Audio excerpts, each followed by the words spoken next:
실제로는 이제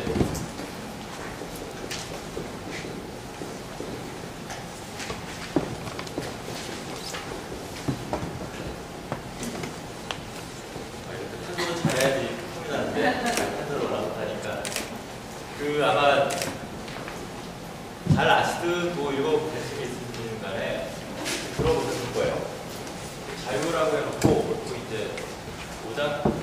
노자나 장자, 노가 수학이라고 하는 것하고 자유라는 단어를 많이 연결시켜서 이야기를 하죠.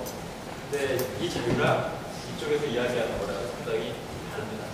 그리고 이 단어는 원래 우리 동아시아에는 있던 단어가 아니고 자유라고 하는 것 자체가 동아시아 문명에서 추구의 대상이 되었던 적이 없었고 다른 이름으로 불렸던가 혹은 형태가 다른 무언가를 추구해왔던 것 같은데 어쨌든 간에 우리는 이제 자유라고 하는 것이 굉장히 중요하고 목숨을 걸면서까지 지켜야 되는 그 무언가처럼 이해하기가 되고 있죠. 그래서 이 얘기를 자세히 할 수는 없을 것 같고 일단은 이제 동양 철학에 기반한 인문학 강의가 이제 오늘 주제니까 오늘 주로 얘기할 부분은 바로 그런 겁니다. 근데 제목이 좀 특이하죠. 처음에 제가 강의 초대를 받을 때 여기 들어 청탁을 받았던 게 노장소상에 대한 거를 생각을 받았어요. 그런데 연주하다 보니까 몸, 감정, 자유라고 하는 연속 인척 하면서 이제 하지만 사실은 별로 그런 글자인지 모르겠고 근데 제목이 특이한데 자유라고 하는 단어를 걸어놓고 실제로는 노예와 관련된 얘기를 많이 하게 될 텐데 제목이 노예로부터의 자유예요. 왜 이런 제목을 썼을까? 아마도 이제 중학교 때나 고등학교 때 교과서를 보셨던 분들 기억이 좀 나신다면 노예자연이라고 하는 단어는 기억이 나실 거예요. 노예자연이 무슨 뜻이죠? 인위적이고 자위적이고 억압적이지 않은 자연스럽고 자발적인 행위 혹은 그러한 삶의 방식 이렇게 얘기를 하죠. 그리고 그게 2500년 전에 노자라고 하는 철학자가 이 얘기를 주장했다. 즉 문명이라고 하는 것이 인간의 본성을 억압하는 측면이 있기 때문에 그 억압으로부터 벗어나서 본연 그대로 타고난 그대로의 바탕에 따른 삶을 부과하는 것 혹은 그런 것들을 추구하는 것이 우리 자연의 이념이다 라고 교과서에 풀려 있죠. 많은 책들에 그렇게 있더라고요. 근데 이거는 픽션이고 실제로 지난 시간에 제가 말씀드렸지만 우리가 그와 같은 방식의 해석을 하기 시작한 지는 정확하게 얘기를 하면 우리 사회에서는 30년 내지 40년밖에 되지 않았습니다. 그러니까 그 단순한 사실과 역사적인 사실에 해당하는 얘기예요. 그렇다고 해서 전통사회에 오늘날 우리가 이야기하는 자유와 비슷한 그 무엇에 대한 희구나 열정이 없었다라고 얘기하는 것이 아니라 철학적으로 분명한 개념도 있지 않았고 그것이 특히 노자와 관련해가지고는 좀 곤란할 수 있다. 자, 오늘 하려는 얘기는 기본적으로는 노장 철학에 관한 설명을 하는 건데 대체적으로 이제 노장 철학에 대한 강의들은 어떤 식으로 이루어지냐면 노자나 장자라고 하는 인물에 대해 소개를 하고 이 두 사람이 중국 철학사에서 차지하는 위치 그 다음에 그들이 남긴 책이라고 하는 노자나 장자라고 하는 책의 글을 따와서 이것이 어떤 의미인지를 설명하는 방식으로 이제 노장수상 강의가 되죠. 그런데 저는 그렇게 안 하고 그러니까 여러분들의 상식 테스트 페이지를 넘겨보세요. 오늘은 좀 교재를 좀 보면서 할 건데 왜냐하면 보지 않고는 그 이야기가 상당해요. 보시면은 첫 번째 제목이 슬픈 장자, 불쾌한 장자 이렇게 돼 있죠. 지난 100년 동안 고대 중국의 철학자들, 이제 원래 명칭으로 하면 제자백가죠. 공자, 요자, 맹자, 장자, 순자, 이자, 자, 분명 있는데 우리 가운데서 우리나라의 경우에는 그들을 그렇게 비판했던 부분이 강하게 있지 않지만 중국에서는 1920, 30년대에 신문화운동, 그 다음에 사회사 농전, 그 다음에 사회주의 중국이 되고 50년대, 60년대에 자유탄, 70년대에 노란혁명, 그 다음에 79년도부터 해가지고 개혁개방, 역사가 파란만장했어요. 한국 사회는 그 이념의 갈등이라고 하는 것이 분단이 되면서 북쪽과 남쪽으로 갈라지면서 나름대로 똑똑한 역사적 실현을 겪었지만 자신의 과거를 가지고 이렇게 똑똑하게 싸우는 역사, 특히 이제 고대서상 분야에 관한 논쟁에서는 그렇게 많은 problem을 남기지 않았어. 그런데 문제는 뭐냐?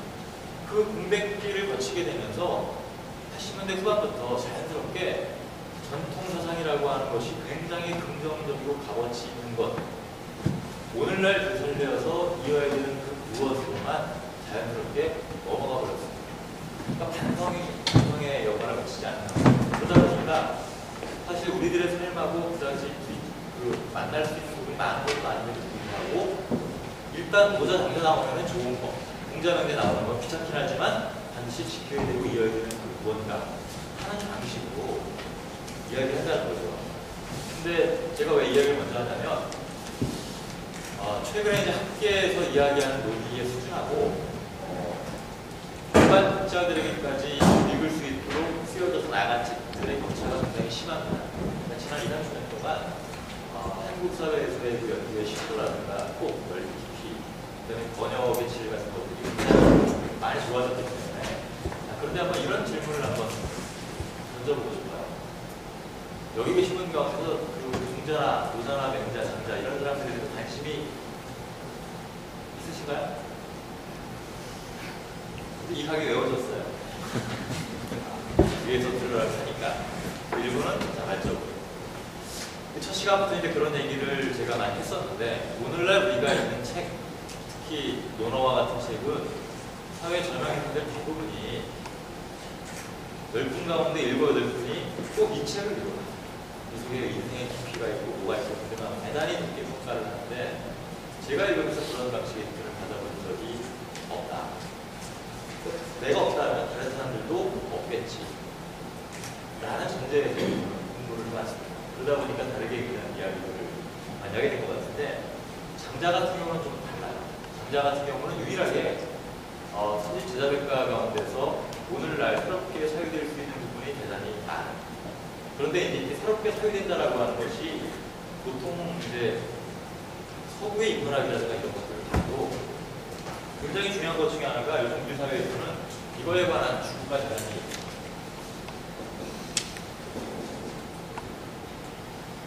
오리진, 기원, 오리지널리티.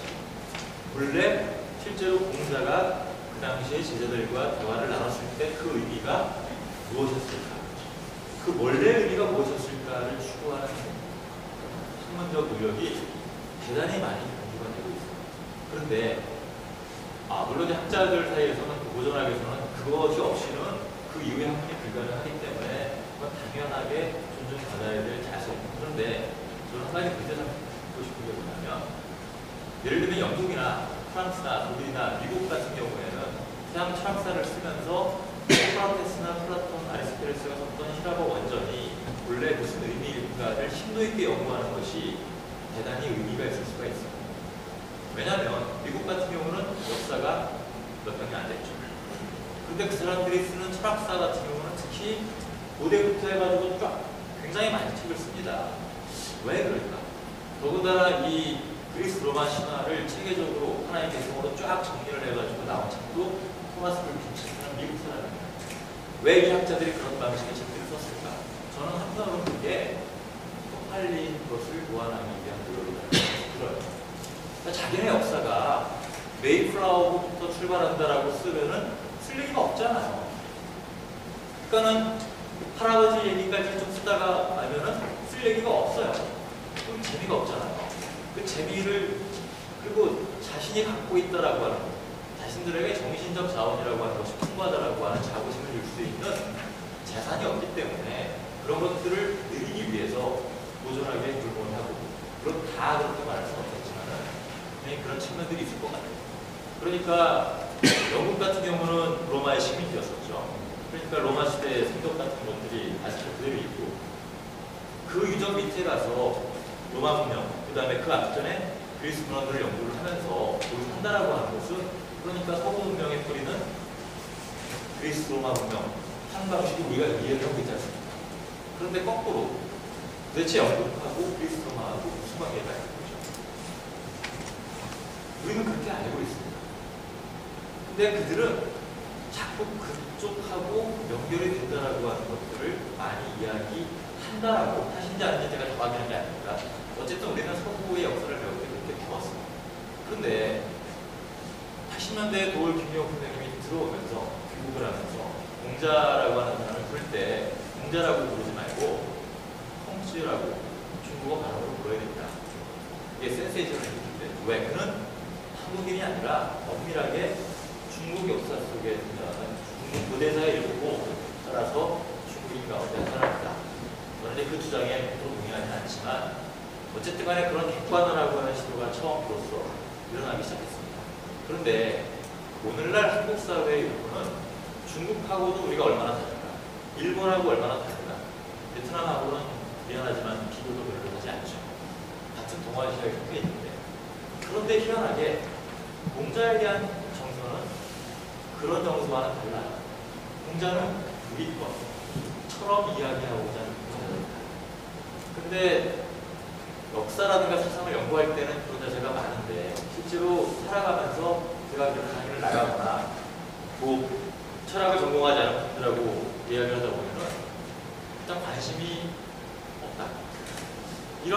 굉장히 이런 속에서 도대체 무엇을 얘기를 해야 되는가 하는 고민이 좀 빠지거든요. 그래서 제가 첫 시간에 그런 사진을 제가 못 보여드렸던 것 같은데 중국 같은 경우에는 지금 산동 지역에 가면 공자의 고향, 거기 가면은 공자마을이라고 하는 곳이 있는데 공자 기념관이 있습니다. 그 기념관에 가면은 지금 사진들만 봤는데 거기 공자가 이렇게 서 있으면은 이런 홀 같은데 유리관 안에다가 공자 당시에 수많은 사람들, 다양한 신분, 다양한 계층 있는 사람들이 쫙 모여가지고 공자가 하는 이야기를 듣는 모습을 이렇게 실물 크기의 인형으로 만들어 전시했기 있어요. 저는 그걸 보고 사실 충격을 받았는데 왜냐하면 1920년대에 공자는 식인교, 사람을 잡아먹는 종교의 주구라고 해서 공자를 타도하자, 공자를 판매하는 사람들을 때려 죽자 하는 등등의 운동이 일어나기 시작했고 문화대혁명 기간에는 더 똑똑하게 공자를 연구했던 지식인들까지 하방, 시골로 내려보내가지고 막리라고 장렬하게 하는 급한 길을 겪었지 않습니까? 그런데 공자가 내내 지난 100년 동안 비판만 받았는 줄 알았어요. 그런데 그 전시실에 있는 장면을 보고 제가 충격을 먹은 게 거기에는 귀족의 복장을 한 사람도 있었고 일반 국민, 노예, 공자의 제자 이런 사람들이 다 같이 이렇게 공자를 쳐다보면서 공자의 이야기를 듣는 근데 제 머릿속에는 그 사이에 한 가지 기가 막힌 단어가 떠올랐습니다. 도대체 그 전시관 전시실 안에 있는 수많은 인형들 그 사람들을 묶어낼 수 있는 하나의 단어가 뭘까? 가만 생각해보니까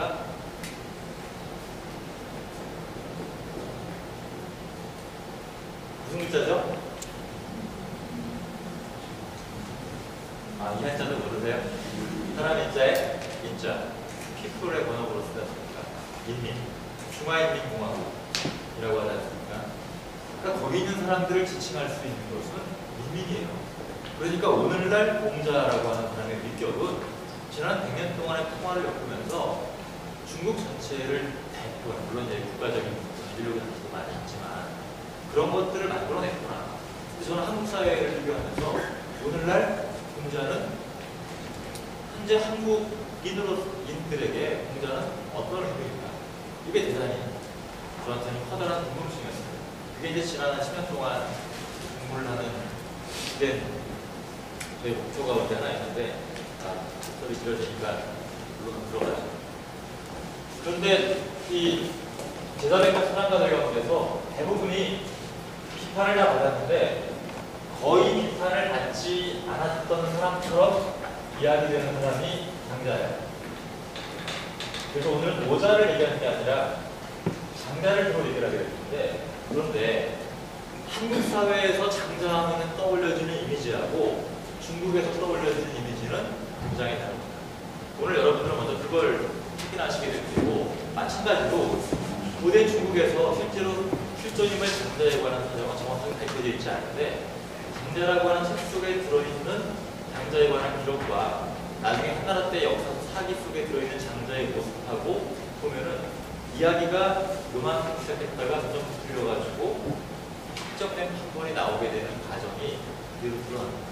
가장 먼저 그걸 보시면 되고, 두 번째는 1920년대, 40년대를 거치면서 현재 중국 사람들이 지난 100년 동안 장자에 대해서 어떤 방식으로 이미지를 하였는지, 그와 대비시켜서 한국에서는 어떤 방식으로 장자가 이미지화됐는지, 그런 것들을 보고 나서 장자가 도대체 무엇이어야 할까?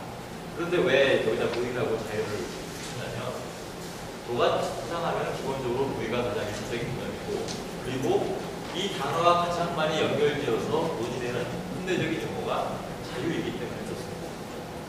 그러니까 이 자료를 보면서 아마도 여러분들에게 장자, 도가, 노장수상 이런 이야기를 하면은 가장 먼저 떠오르는 거는 이런 분위기일 것 같아요.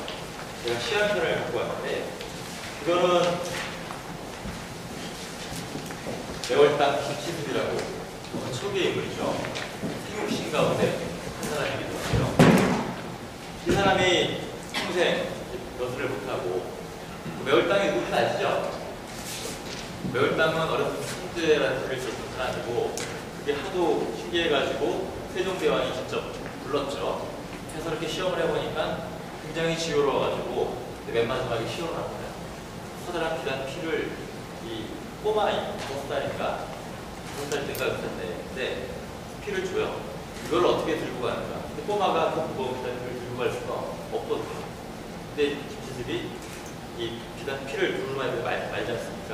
한쪽 끝을 잡아가지고 질질질 끌고 가니까 틀려가지고 그걸 보면서 김치습 주변 사람들을 다 감동시켰던 그 주인공인데, 그 사람이 이제 과거 공부를 하고 있다가 단종이 폐위됐다라고 하는 얘기를 듣고 나서 과거 공부를 그만두고 이제 승려가 되기도 하고 기이한 글들을 많이 남기면서 엄청나게 많은 시를 남겼죠. 이분이 만년에 쓴 시 가운데 이런 층의 시가 있습니다. 이 사람은 본래 한적하고 아담해서 어릴 적부터 큰 돌을 좋아했다. 뜻이 세상과 어긋나서 학세에 본 적 하나도 없지. 젊어서는 명사에 내밀며 헛된 바보들과 사귀지 않아. 늙음하게 폭포에서 살면서 맑은 시냇가의 늙은이로 살고자 했네. 세상 사람들 이를 모르고 형편없이 되었다고 궁시렁대네. 이 사람은 그런 말에 알아도 않고 바람에 지는 꽃잎을 들어보냈다. 지금은 드러냄과 숨음을 의식하며 공매도를 가기를 기약한다. 이 공매도는 노교나 신선에서 이상향이기도 하죠.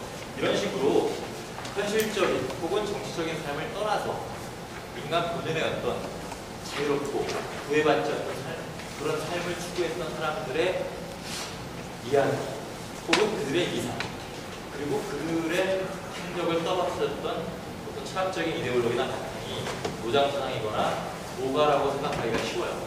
그런데 일단 용어 포트를 할 필요가 있는데, 노장수상이라고 하는 단어하고 노가수상이라고 하는 것이 우리 사회에서는 흔히 통용되는데, 엄밀하게 따지면 노장수상이라고 하는 것은 노가적 전통이 아니라 유학자들이 노자나 장자와 같은 책들을 읽으면서 남긴 전통을 의미합니다. 그러니까 김시습은 사회 분명히 출발한 유학자입니다. 유학자로 출발했다가 여수를 포기하면서 여기저기 떠돌면서 불교에도 드나들고 도가적인 문장도 많이 쓰고 이런 전통을 노자 전통이라고 합니다.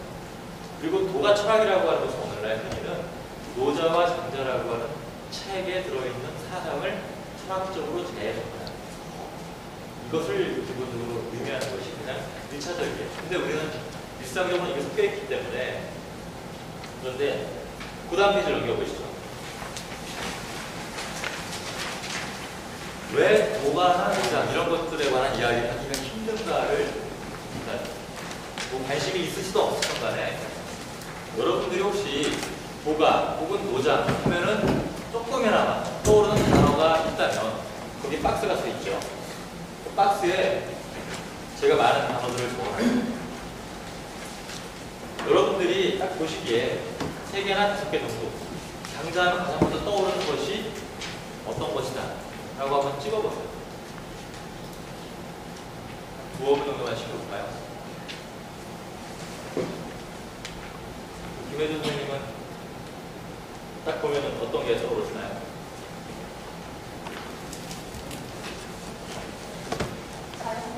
자연주의.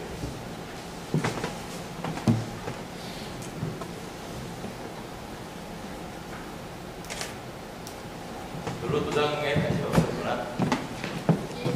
예술. 가장 많이 떠올 수 있는 게 보이자연, 자연주의, 예술, 진인 이런 얘기를 하겠죠. 근데 여기 나와 있는 단어 전체가 장자랑 다 관련돼요. 보세요. 제일 오른쪽 끝에는 과학기술.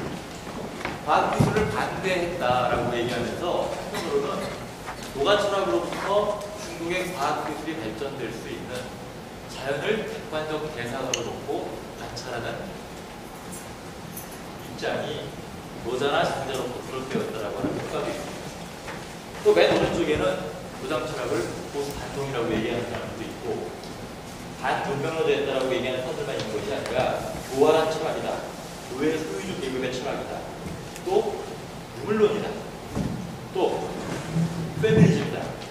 니힐리즘이다. 비관주의다. 소극적이다. 소모주의다. 이게 20세기에 노자나 장자에 대해서 걸고 넘어졌던 단어들을 다 모은 것도 아니고 이렇게 폭이 넓습니다. 도대체 이 가운데서 장자의 철학이 무엇이다라고 이야기할 수 있는 근거지가 없어요. 그러니까 제가 만나본 대부분의 분들이 알고 있는 기본적인 얘기는 고등학교 교과서에서 기술되어 있는 노자와 장자에 관한 내용이 아주 상식이 되어 있습니다. 그런데 공교롭게도 그렇게 쓰신 분들이 이야기하는 노자 정통이 과거에 없었다라고 말할 수 없겠지만 적어도 그 내용을 오늘날 우리가 생각하는 모양새로 정초한 분은 정확하게 얘기하는 시야를 확장하는 이 부분은 잘 알려졌습니다. 자, 그 과정에 이르기까지 이야기가 우선 이제 기본적으로 1단계 이야기입니다. 자, 한번 여기 하나라고 하단 부분을 보죠. 자, 장자라고 하는 사람에 관한 이야기를 보는 게 굉장히 중요한데, 자, 장자라는 책 속에는 장자와 관련된 이야기가 대략 한 20여 개가 나오는데 그 가운데서 장자를 가장 특징적으로 드러내주는 우화다라고 해가지고 나오는 이야기가 같은 이야기가 두 가지 버전으로 달리 나옵니다. 근데 비교해보니까 하나는 여러 편에 나오고 하나는 한 편에 나오는데 이 이야기가 점점 이야기가 더 커지는, 확장되고 살이 돋보여지는 방식으로 변화되는 모습이 보여요. 한번 읽어보겠습니다. 여러 편에는 장자라고 하는 인물에 대해서 이런 우화를 소개해주고 있어요.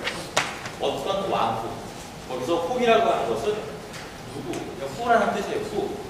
누군가가 장자를 재산으로 초빙했다. 자, 오늘날로 따지면 국무총리에 해당되는 높은 조슬이죠. 장자는 그 사자에게 대꾸하여 이렇게 말했다. 당신도 태묘의 제사 때 희생을 바쳐주는 소를 보았겠죠. 수놓은 비단을 입히고 꿀과 콩을 먹이다가 막상 제사때에 끌려가서 태묘에 들어갈 때는 미쳐서는 비록 먹이를 입고 못 먹는 송아지가 되고자 한들 그것이 가능하겠습니까? 이 어미를 잃어버려서 잘 못 먹는 송아지라고 하는 건 보면 한자로는 보독인데 왜 송아지를 처음에 낳으면은 어미가 이 몸에 붙어있는 것들을 서로 흩어가지고 닦아주잖아요. 그렇게 아주 어린 송아지를 얘기하는 거예요. 그리고 고자는 부모를 잃었다는 뜻이고요.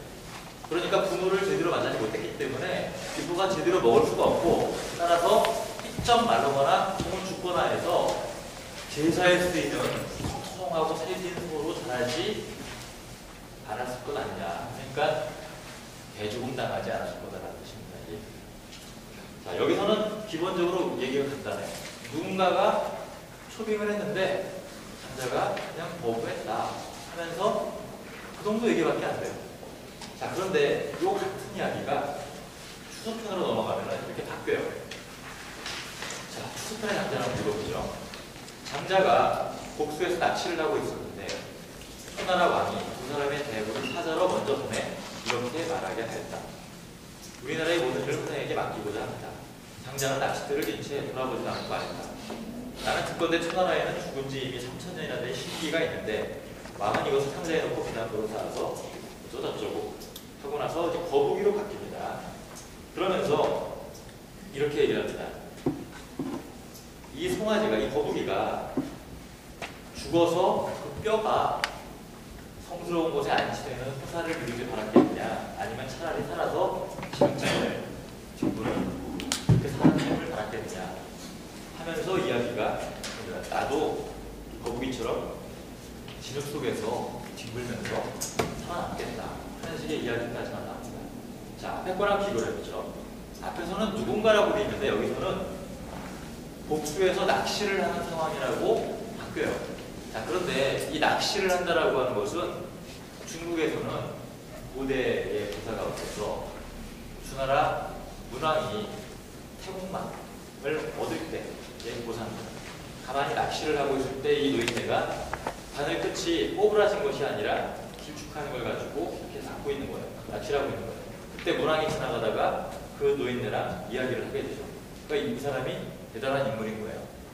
그러니까 사실은 이 사람은 물고기를 잡으러 간 게 아니라 주 문왕을 낚으러 간 거죠.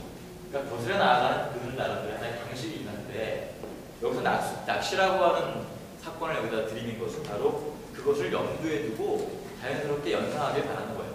근데 이 사람은 도수길에 나아간 것이 아니라 도수를 거부하죠.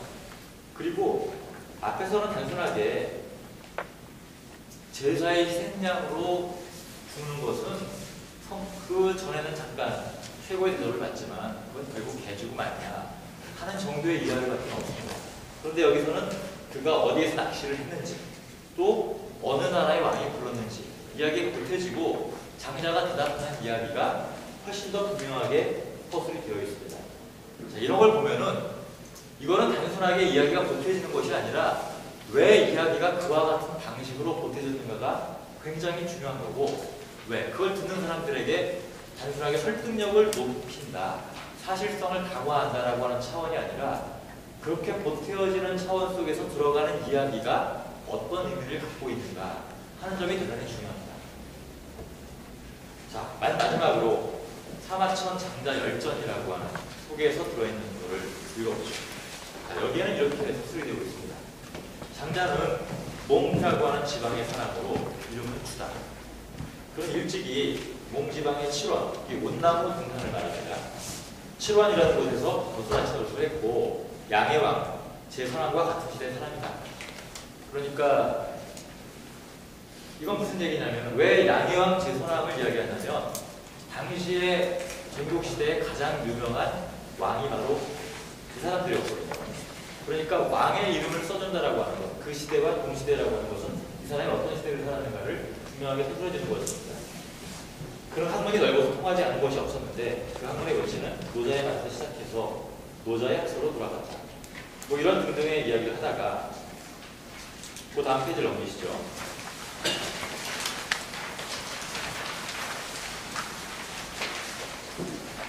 세 번째 단락 부분에 장자는 빼어난 문장으로 라고 시작되는 대부분에 네 줄 아래를 내려가면은 초나라 위왕은 이라고 시작되는 부분이 있습니다. 거기를 보시면 초나라 위왕은 장주가 현명하다는 말을 듣고 사신을 보내서 많은 예물을 주고 재상으로 맞아들이려고 했다. 그러나 장조는 웃으며 초나라 왕의 자신에게 이렇게 말했다. 천금은 막대한 이익이고 재상이라는 것은 높은 지위지요. 그대는 어찌 교제를 지낼 때 희생물로 바쳐지는 소를 보지 못했소.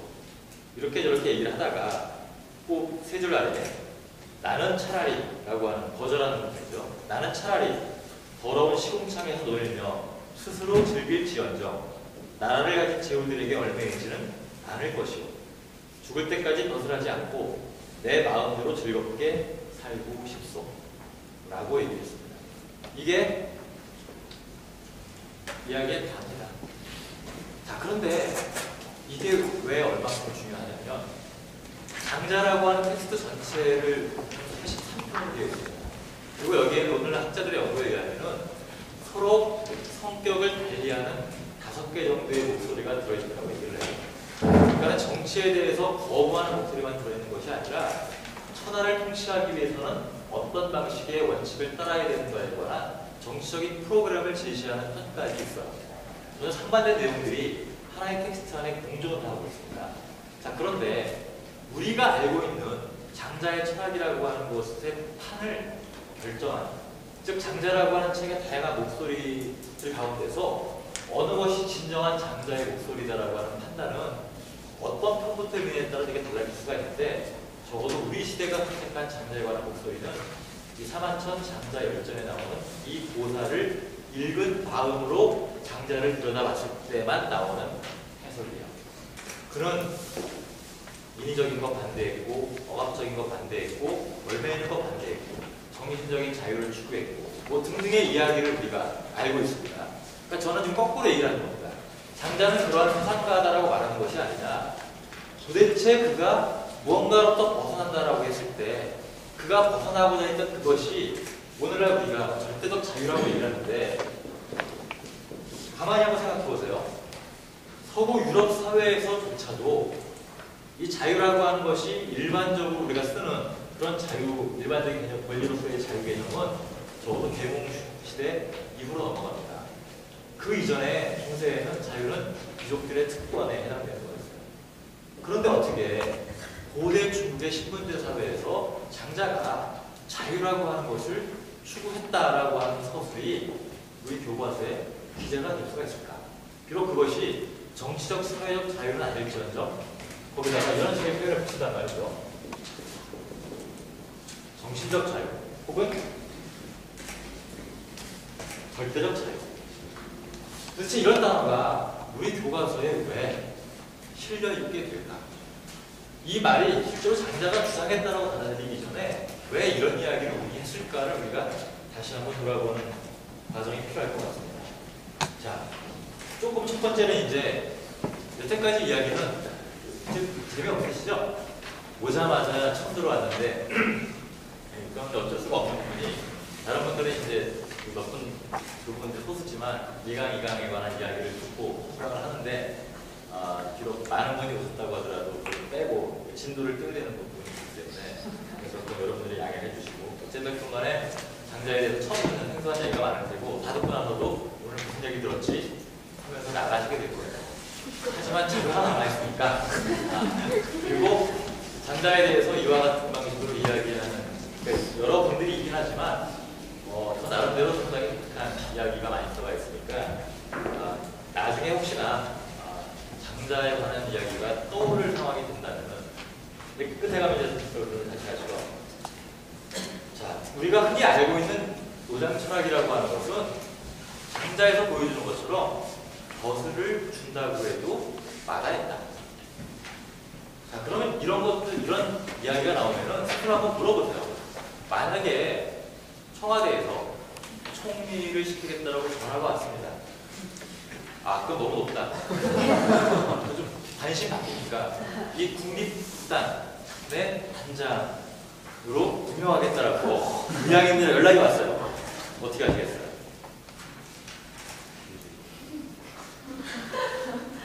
안 할 자신이 없습니다. 그렇죠. 안 할 자신이 없죠. 또 어느 날 누군가가 이 로또 당첨이 된 복권을 당신에게 주겠다. 받겠습니까? 받겠어요? 안 받겠어요? 감사히 받겠습니다. 감사히 받아야 되죠. 근데 잘못 받으면 죽어요. 인간이. 자, 이렇게. 근데 이 상황은 조금 다른데, 우리는 그거를 욕구로 느끼는 거예요. 근데 장자 시대에는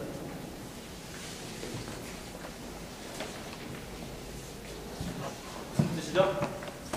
네, 이 정도 아시죠? 선비사. 사는 친분에 대해 관한 용어입니다. 친분. 이 사라고 하는 거는 우리는 그냥 책에 있는 선비라고 하지만 고대 중국에서는 이 사는 칼을 차고 다닐 수 있는 특권을 가진 귀족의 말단이에요. 그러니까 보통 주의가 아니에요. 그 사람들은 뭔가 안 있습니다. 평소에 군사훈련만 해요. 혹시 라스트 사무라이라고 하는 영화 보셨나요? 네. 그 라스트 사무라이가 이거예요. 그 사람들 농사 안 짓죠. 옆에 사람들이 마을 사람들이 농사를 짓고 있는데 사무라이들은 하루 종일 뭐 합니까? 몸 단련하고 연습하고 말 타고 이것만 하잖아요. 상당히 비슷합니다. 이들에게는 딱 한 가지 나아갈 수 있는, 이 사람들이 할 수 있는 일은 딱 한 가지밖에 없어요. 이거 무슨 뜻이죠? 이거는 출사하다, 벼슬에 나아가다, 벼슬살피를 하다라는 뜻입니다. 그러니까 선비 계급에, 사 계급에 속한 사람들은 이거 말고는 할 수가 없어요. 다른 거 하면 안 됩니다. 그 우리나라에서도 그 구한말에 과거제도가 폐지되기 직전에 60 몇 살 된 노인네가 그 과거에 합격을 했어요. 어떤 경우에는 뭐 열댓 번 떨어지는 경우도 있고, 그래서 중국에도 그렇고 우리나라에는 실제로 그런 사례가 있는지 모르겠지만은 중국 같은 경우에는 수차례에 걸쳐가지고 과거 시험을 봤는데 계속 떨어져가지고 이분이 이제 돌아가실지 말지가 걱정되는 것 때문에 국가에서 그걸 배려해가지고 명예 합격자 뽑아서 준 적도 있어요. 그만큼 과거에 합격한다라고 하는 것은 이들에게는, 그러니까 이거 말고 그러니까 고시 준비하는 거랑 비슷하죠. 고시 공부를 하다가 지금 마음에 안 들면 포기하고선 기업체에 들어갈 수 있지 않습니까? 그런데 그 길 자체가 막혀있을 때 사람들이 어떻게 살았을까를 생각해 본다면 답답하겠죠. 그러니까 보통 압력이 아니에요. 그러니까 공자 같은 경우에도 공자 당시에 양호라고 하는 굉장히 유력한 대구 보슬직의 장관급에 해당되는 사람이 있는데, 이 사람이 공자를 자기 휘하로 이렇게 해보려고 공자에게 선물을 보냅니다. 그리고 만나자고 하는데 공자가 계속 핑계를 대고 안 만나요. 그러니까 양호라고 하는 사람이 그 집에 없다라고 물건을 보내면 반드시 답례를 하러 만나러 가야 되거든요. 그러니까 다 알아봐가지고 양호라고 하는 사람이 일 때문에 출타를 했을 때 찾아가요. 그럼 안 만나는 거죠. 그럼 양호는 바본가요? 그러니까 딱 보고선 이 사람이 보나마나 내가 없을 때 올 것이다라고 하고 간다라고 해놓고선 길목을 지키다가 공자를 만납니다. 그럼 이렇게 얘기를 하죠. 도의 뜻이 있다라고 하는 사람이 교술에 나아가지 않으면은 그거는 선비로서의 사명을 저버리는 것 아니냐라고 바로 찌르고 들어옵니다. 그러니까 공자가 이렇게 얘기를 합니다. 저도 교술에 나아갈 것입니다. 라고 얘기를 해요. 무슨 얘기입니까? 잘 이해가 안 되시죠? 교술을 하긴 하지만 너한테는 안 간다는 뜻입니다. 그러니까 교술을, 당신이 나를 부른 거를 거절하는 거 쉽지 않죠. 그 벼슬을 안 하겠다라고 말하는 거는 자기의 존재를 부정하는 거예요. 그러니까 벼슬을 하겠습니다라고 얘기를 해요. 하지만 너한테는 하겠다는 얘기는 아닌 거죠. 그러니까 공자의 말 자체가 그런 거예요. 이 사람들에게 신분적으로 불려가 있을 겁니다. 그럼 이 얘기들을 읽을 때 그런 정서를 갖고 있는 사람들에게 이 이야기는 저는 달리 읽히죠. 그 다음 페이지를 넘겨보세요. 7페이지에 보면은, 자, 이런 얘기들이 왜 나오는가? 그냥 장자에게만 나오는 것이 아니라, 거기 보면은 세 번째 줄에 요임금이라고 돼 있죠. 요임금이라고 거기 한번 읽어볼게요. 요임금이 호유라고 하는 사람이에요. 요임금은 고대 중국의 3왕5제 가운데, 5제 가운데 가장 앞에 나온 로, 훈, 우, 항 이렇게 내려가는 고대 중국에서 가장 성왕이라고 떠받드는 고대의 성왕입니다. 이 요임금이 허유라고 하는 사람에게 천하를 주려 하자 허유는 그 말을 듣고 도망을 했고, 탕임금이 무광이라고 하는 사람에게 천자의 지위를 주려 하자 무광은 더러운 이야기를 들었다고 화를 냈다. 그랬더니 기타라고 하는 사람은 청탁을 받은 것도 아닌데 무광이라고 하는 사람이 더러운 이야기를 들었다, 기분 나빠 라고 하는 얘기를 기타라는 사람에게 전해줬더니 그 사람이 그 이야기를 듣기만 하고 나서 제자들을 이끌고 관수 물가에 몸을 숨겼다. 그랬더니 제후들이 또 그를 찾아가서 위문을 했어요. 그러니까 3년 뒤에 신도적이라고 하는 사람이 그런 얘기를 들은 것만으로 숨었더니 제후들이 찾아왔더라 하는 얘기를 또 핑계 삼아가지고 아예 황하에다가 몸을 던져 죽어버리고 말았다. 이해가 되십니까? 이게 미친놈들 이야기인 것 같죠? 미친놈들 이야기, 그죠? 미친놈들 이야기인데 이 이야기를 우리는 어떤 방식으로 해석을 해왔냐면은 이 사람들은 정치라고 하는 것이 아주 좋지 않은 사람들이 하는 나쁜 법무술수로 가득하고 사람 목숨을 쉽게 왔다 갔다 하고 하는 등등의 이야기를 하면서 정치라고 하는 것은 지저분한 거야. 그로부터 벗어나가지고 오히려 자기의 삶을 향유하는 어떤 그런 모종의 꿈을 가졌던 사람들, 진정한 인간들에 관한 모습처럼 이런 이야기를 해요. 근데 정말 그럴까?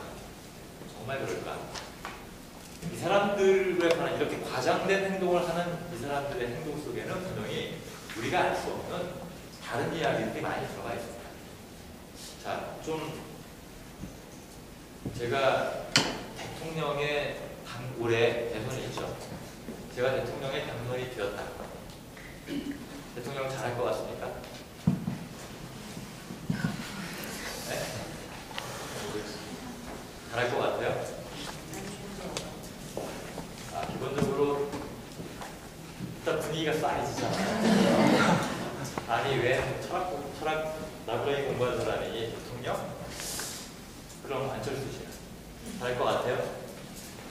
박근혜 씨가 잘할 것 같습니까? 문재인 씨가 잘할 것 같습니까? 애매하지 않습니까? 실제로 대통령을 잘한다 못한다라고 하는 기준들은 따로 갖고 있을 수 있겠지만 만약에 지금 현직 대통령이 저를 국무총리로 불렀어요. 그럼 제가 가겠습니까? 일단 부를 리가 만무하죠. 그렇죠? 부를 리가 만무한데도 나를 불렀다라고 하는 거에는 모종의 의미가 있겠죠. 뭔가 실제로 국무총리라고 하는 직책을 수행한다라고 하는 차원의 의미보다도 다른 의미가 있지 않을까. 황후아라고 하는 영화 가지고, 자, 황후아라고 하는 영화 보면은 황제와 황후아, 전처가 나오고 전처가 낳은 아들인 태자가 나오고 두 아들이 나오고 나중에는 누구만 남나요? 황제만 남고 다 죽지 않습니까? 가족이라고 할 수 없는, 황후 안 보셨나요? 황후 보신 분? 그래서 공감이 없구나. 한번 보세요. 그 황후라는 영화는 저기 대단히 작품성이 뛰어나서 보라는 것이 아니라 실제로 황실, 궁성 안에서 어떤 일들이 일어나는가를 보기에 아주 적절한 영화가 됩니다. 여기에 나오는 굉장히 신랄한 이런 모습들, 아니 그래서 중국에서는 그런 모사까지 있어요. 이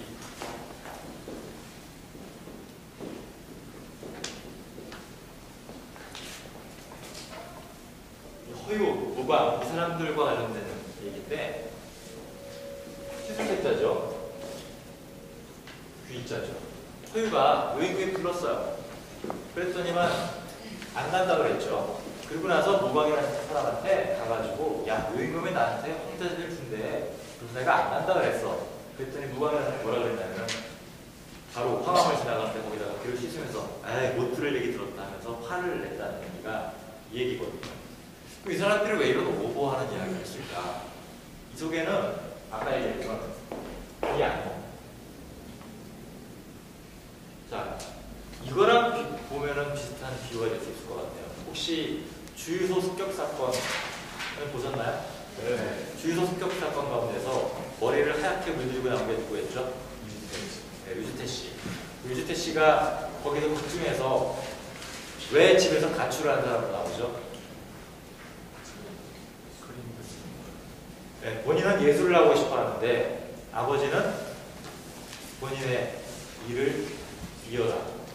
지금 우리 사회에서 그런 경우가 많습니다. 판사나 검사, 법률가 집안의 자식들에게 본인이 원하지 않는데 너는 반드시 이걸 해라. 쫓아가는 사람도 있지만 그렇지 않은 사람들은 기이한 짓들을 많이 하잖아요. 그게 아마 조금 닮지 않았을까. 제가 아는 분 가운데 한 분도 처음에는 생물학과를 갔다가 다시 다른 과를 갔다가 이렇게 하다가 다시 의학 공부를 해가지고 의사가 된 다음에 집에서 어른들이 의사가 많으니까 무조건 의사가 돼야지만 자기를 자식으로서 인정을 해주는 거예요. 이분은 의사가 되지 않았을 때 느끼는 그 스트레스가 상상을 초월하는 거더라고요. 자, 오늘날의 얘기들을 하고 실제로 이걸 아무리 비유한다고 해봤자 이거는 불가능한 거예요. 우리에게는 직업을 선택할 수 있는 자유라고 하는 것이 상당 정도 허용이 되어 있죠. 그러니까 내가 내 인생을 어떻게 할 것인가에 관한 나름대로의 생각들을 많이 갖고 있는 거예요. 그런데 과거 전통사회에 살던 사람들에게는 자기 인생의 프로그램이라고 하는 것이 어떻게 살아야 된다라고 하는 것을 가질 수 있는 사람들이 없습니다.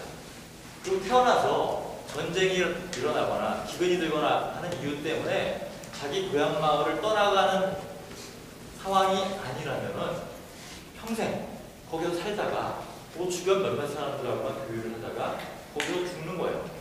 자, 오늘 우리가 보기에는 대단히 갑갑한 인생이라고 느낄 수도 있겠지만 거기 살던 사람들이 만약에 현대인으로 생각해본다면은 굉장히 기이하고 낯설게 생각할 겁니다.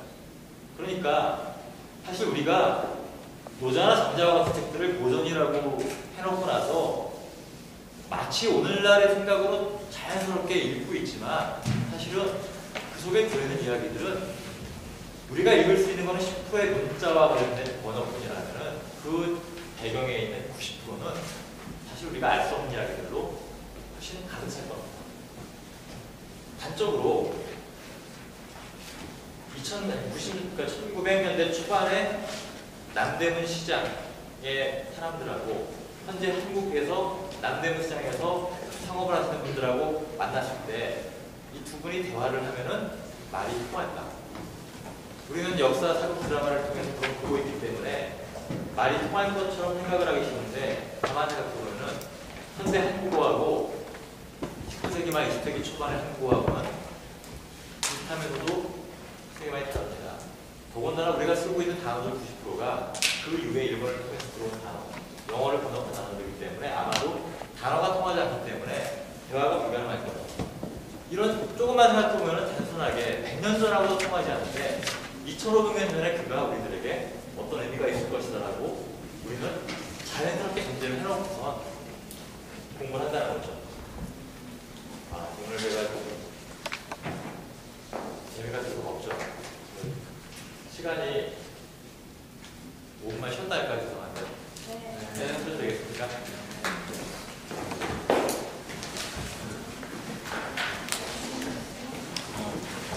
책을 세워보니까 4,000권이 되더라고요. 그거를 하루 종일 날르고 정리하다가 자료도 이렇게 만들어서 보내고 너무 힘들고 그래가지고 마치 지금 컴퓨터가 부팅이 안 되는 것 같은 느낌이 들어가지고 그래서 테이프를 덮고 그냥 제가 이야기 드릴게요. 이게 어떤 쪽일 것 같아요.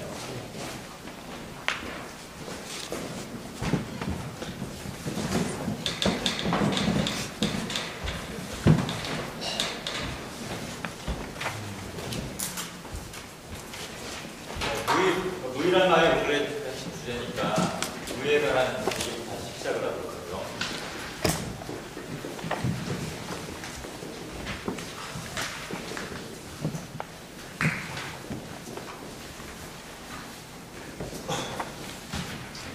이런 식으로 번역을 하기도 합니다.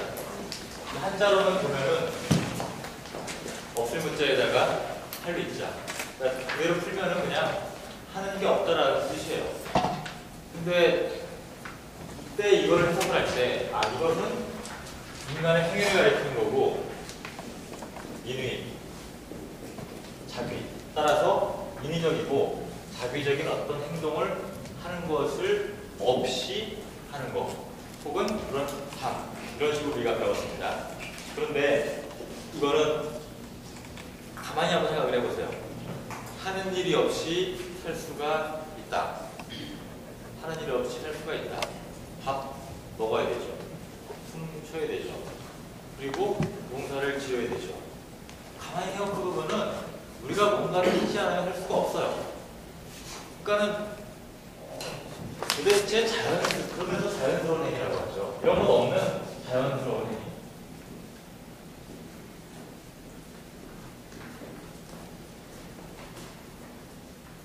자연에 따른 삶을 살다 보면은 이런 것들이 사라지게 된다. 우리는 막연히 이렇게 알고 있습니다. 그런데 생태학자들의 연구에 의하면은 1평방킬로미터당 2명만 살기 시작해도 환경의 변화가 초래되기 시작한다고 해요. 더군다나 장자라고 하는 사람이 살았던 시대는 중국에서 농경문명이 본격화되기 시작하는 때죠. 그러니까 소를 갖다가 땅을 갈아엎기 시작하는 일들이 일어나고 그 전에 돌려짓기를 하다가 그러니까 고도로 축적된 문명사회가 이미 출발하는 당시에 장자라고 하는 사람이 나왔다는 얘기예요. 그러니까 적어도 이 사람에게는 농사 짓는다와 같은 것들은 굉장히 자연스러운 방식의 행동일 것 같아요. 그런데 물론 장자 책에는 그런 얘기가 나와요. 소에게 콧뚜레를 끄는 것이 인이냐 아니면 자연이냐 뭐 이런 방식 질문이 나오긴 해요.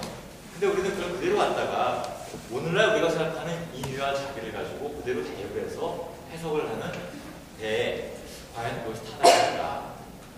우리가 알고 있는 이 인위와 뭐가 자기 이런 것들에 관한 이야기를 가장 그럴듯하게 멋있게 설명한 경우가 누구냐면은 함석헌 선생님입니다.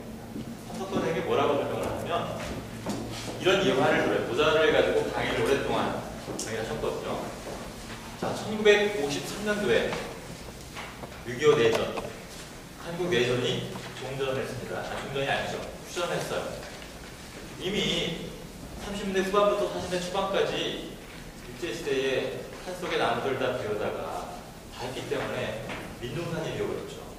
그런 와중에 전쟁까지 일어나고 포탄이 떨어지고 가꾸질 않으니까 거의 우리나라 민둥산이 돼가지고 나무가 없었어요. 그때 정부에서 영국의 산림 전문가를 초빙해다가 어떻게 하면은 이 생태계를 선생을 복원할 수 있느냐라고 하는 거를 묻기 위해서 그 사람을 초빙을 했습니다.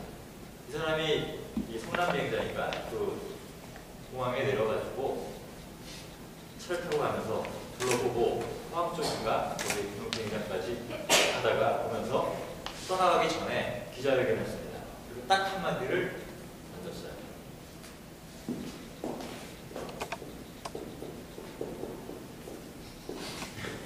뭐죠? 이틀지의 레디티. 무슨 뜻이죠? 내버려 두어라. 내버려 두어라. 자, 이 속에는 굉장히 중요한 상황이 들어가 있어요. 아, 자연이라고 하는 것이 인간이 고도를 이렇게 하면은 파괴되는 거구나. 자연이라고 하는 것은 인간의 속에 닿지 않아야 보존되는 것이구나. 자, 근데 그때 상황 자체가 특이한 상황이었습니다. 자, 예를 들면은 제가 요즘에 이제 5월달이니까 대학에 다니지 많이 가고 차들 이제 소통이 많아지고 놀러 다니기 시작할 때 아닙니까? 제가 영동선을 타고 딱 상차를 타고 가다가 휴게소가 아직 멀었는데 갑자기 아래가 너무 불편해가지고 차를 세워놓고 그 근처에 땅을 이렇게 탁 해가지고선 볼일을 봤어요. 그게 인인가요? 자기인가요? 아니죠. 아마도 대부분 그런 생각이 들 거예요. 특히 내가 이 남편에게 특별한 걸음을 주고 나왔다. 그 보시한 거라고 생각하기 십상이란 말이죠. 그런데 거기에 저 혼자만이 아니라 여기 계신 분들이 매일매일 거기다가 걸음을 준다면은 그 지역이 어떻게 될까요? 아마도 몇천 명, 몇만 명 단위로 그렇게 볼일을 보면은 그 지역을 차를 타고 지나가면서 아, 이 지역에 엄청난 축사가 있는 모양이다 라고 생각을 할 거예요. 그러니까 달리 말하면 이거는 양의 문제지 실제로 우리 행위의 문제가 아닐 수 있다고 하는 거죠. 그러니까 문명을 바라보는 시각도 사람들이 문명적인 삶을 산다라고 하더라도 저 섬 하나에다가 별장 하나 딱 지어놓고 산다라고 하는 것이 굉장한 생태적 파괴를 일으키진 않지 않습니까? 근데 거기다가 집을 따닥따닥 아파트를 몇십 채를 지어놓고 살 때에 뭔가 문제가 생기는 거 아닙니까? 제가 말씀드리려고 하는 건 뭐냐면은 사실은 자연과 인위, 자연과 문명이라고 하는 것의 경계가 굉장히 불투명하다라고 하는 점. 그 다음에 또 한 가지. 몇 년 전에 우리 사회에서 굉장히 인기를 끌었던 엄청나게 팔린 베스트셀러가 있어요. 지구의 절반은 왜 공유입니다. 장치그럴 책이죠. 자, 그 책의 메시지는 단순합니다. 어떤 나라에서는 엄청나게 많은 식량들을 갖다가 버리는데 어떤 지역에서는 굶어주고 가고 있다. 생산의 문제가 아니라 먹거리가 그때 사람들에게 가는 것이 안 되기 때문에 문제의 원인이다 라고 얘기하는 데 있습니다. 19세기에는 웰더스라고 하는 사람이 이렇게 얘기를 했죠. 인구는 기하급수적으로 느는데 식량은 산술 급수적으로 증가하기 때문에 1, 2, 3, 4, 5, 6, 7, 8 이런 방식으로. 근데 인구는 1, 2, 4, 8, 16, 30 이렇게. 그 뒤로 저도 계산이 안 돼요. 그래서 벨저스가 뭐라고 얘기를 하냐면은 빈민들을 구제하지 말아야겠다. 빈민들을 구제를 자꾸 해서 하면은 이 사람들이 자식을 더 많이 낳게 되고 그걸 통해서 노동력을 확보해가지고 돈을 벌려고 하니까 따라서 빈민구제 활동을 하지 말아야지만 인구가 급하게 늘지 않을 테고 식량이 늘어나는 한계 안에서 이 인류가 멸망하지 않고 살 수 있다라고 하는 뚝단지 같은 이야기를 했습니다. 자, 그런데 실제 역사 과정을 보면은 인구가 초고속으로 성장을 하고 있죠. 그런데 과학기술 문명이라고 하는 것이 고도로 집약적인 농업을 통해서 지금 대한민국은 먹거리가 넘쳐나는 세상이 되어 있지 않습니까? 아직도 굶주리는 사람도 있지만 대다수가 끼니 걱정을 하는 시대는 지났어요. 그런데 문명을 비판한다. 과연 그 과학기술 비판한다라고 하는 것이 어떤 의미입니까? 만약에 과학적인 영농법이라든가 이런 것들이 생겨나지 않았다면은 현재 인구를 부양할 수 있는 식량의 산출이라고 하는 것이 충분히 가능했을까라고 하는 문제를 생각해 봐야 됩니다. 그러니까 우리가 생각하는 단어, 하나의 개념이라고 하는 것이 그런 앞뒤 이면들을 잘 살펴봤을 때에 이런 측면도 있고 저런 측면도 있고 했을 때 이렇다 저렇다라고 판단을 했을 때만 이것이 의미를 가질 수 있지 공허하게 이니 자기 나 싫어, 강제 싫어, 자유로운 게 좋아 라고 하는 막연한 생각으로 고전을 이뤘을 때 과연 그런 것들이 우리들에게 어떤 효과를 주는가. 이런 효과라고 하는 것이 여러분들이 의식하는 것보다 굉장히 많은 내용들이 들어와 있습니다. 저는 87년도에 대학 입학을 해가지고 일주일에 3번 정도로 출퇴근 연기를 맡았어요. 이게 시위에 꼭 참가해야지만 맞는 것이 아니라 2번은 학교에서 맡고 1번은 심지어 시청, 광화문 지역 지나갈 때도 출퇴근하기가 작업했거든요.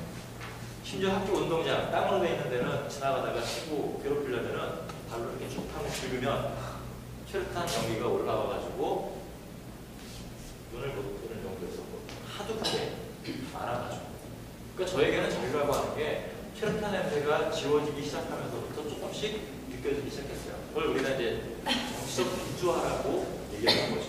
그런데 그 이후에 우리 사회의 민주화가 너무나 빨리 초고속으로 이루어지는 시도였기 때문에 지금 세대 상당수에게는 자유라고 하는 것이 굉장히 몸에 익숙하고 자연스러워요.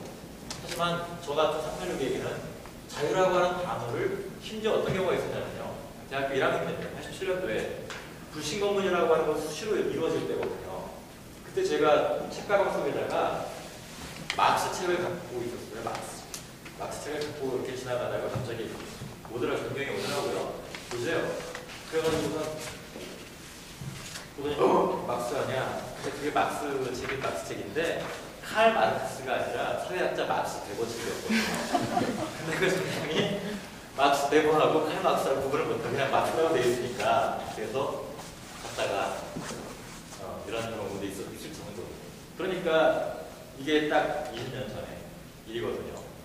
사회가 놀랍게 바뀐 거예요.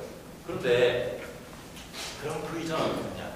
제 앞에 선배들에게 의하면 제가 입학하던 87년에 그런 일이 없었지만은 86년도, 5년도까지만 하더라도 요주의 학과, 또 철학과 나왔으니까 철학과 같은 데는 강의할 때 경찰이나 휴방치가 강의실에 있었고 이상한 단어를 얘기한다거나 반정부적인 이야기를 하면 바로 이런 상황이에요.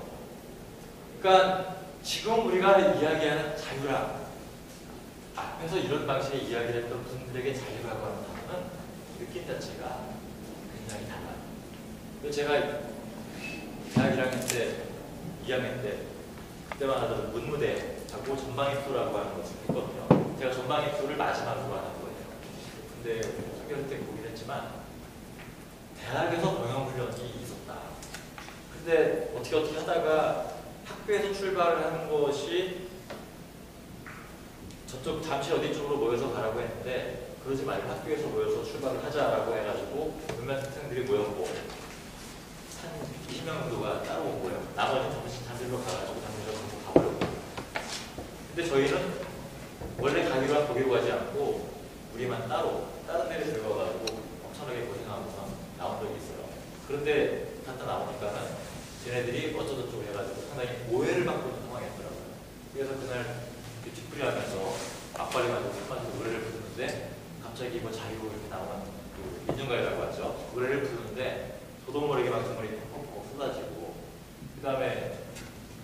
저랑 같은 과 동기였던 친구가 이번에 이제 국회의원 후보로 후보했다가 이제 떨어지긴 했지만 이 친구가 굉장히 열성적으로 시위를 하던 친구인데 이 최루탄 직격탄으로 선고를 여기를 맞아가지고 병원에 입원을 하고 있어서 밤 9시가 되면 저희에게 전화가 왔어요.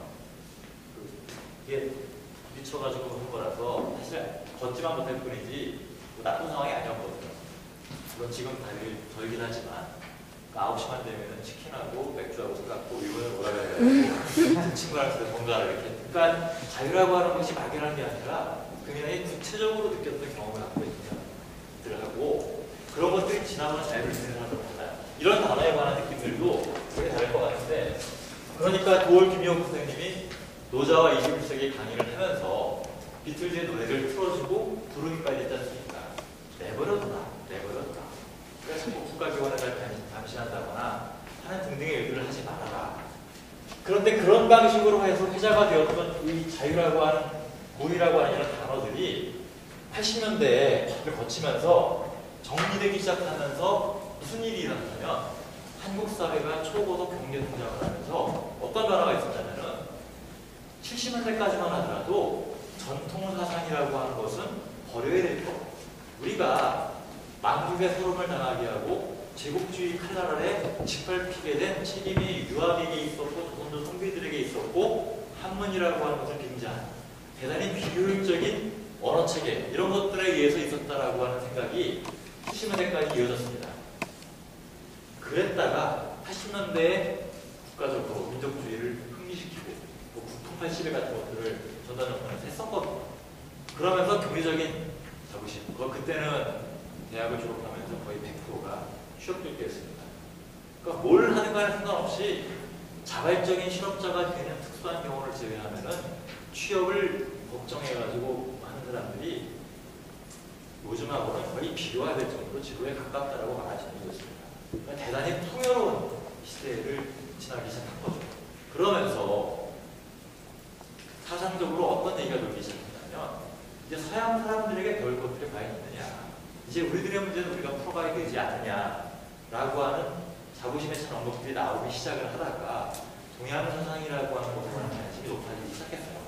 하필이면 그때 도올 김희옥 선생님이라고 하는 분이 딱 귀국을 해가지고 굉장히 강의도 잘하고 학교도 좋고 하니까 엄청난 인기를 끌었죠. 더군다나 워낙 개성이 강하다 보니까 막 강의를 하다가 막 튀겨가면서 막 욕을 하고 이게 수많은 사람들에게 거의 센세이션이었거든요. 어디 가서 강의 한 번 하면 학생들이 바글바글 했었어요.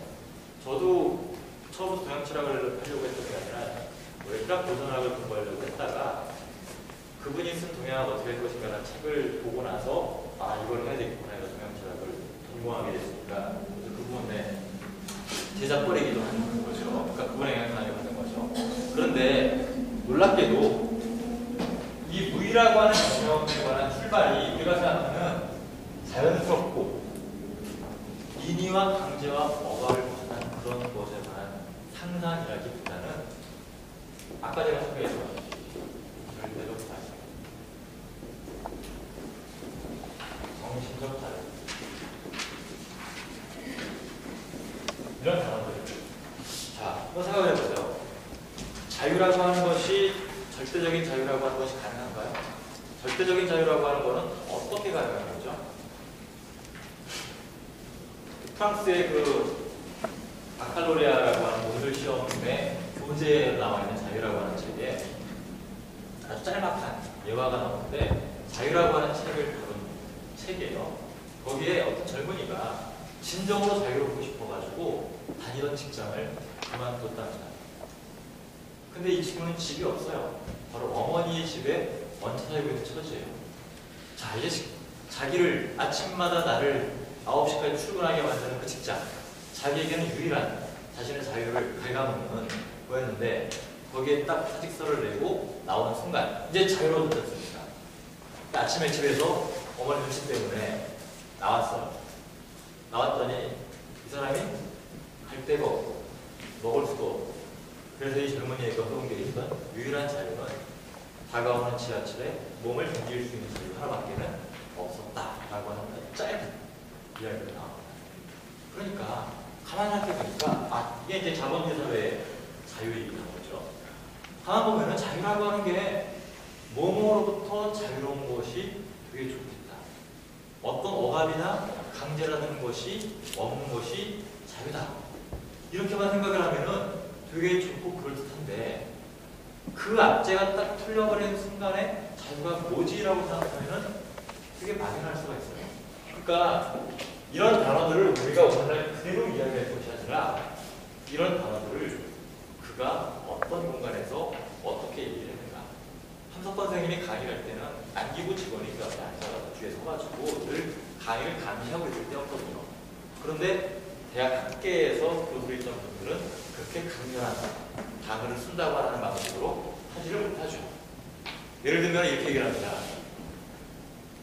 함석헌 선생님은 칼로 흥한 자는 칼로 망한다 라고 얘기를 하면서 이 병기를 쓰고 전쟁을 하는 것은 이로운 일이 아니다라고 하는 구절이 도자에 나오면은 바로 지금 정권은 하면서 칼로 흥한 사람들은 말로가 좋지 않다는 단어가 그대로 나오는 거예요.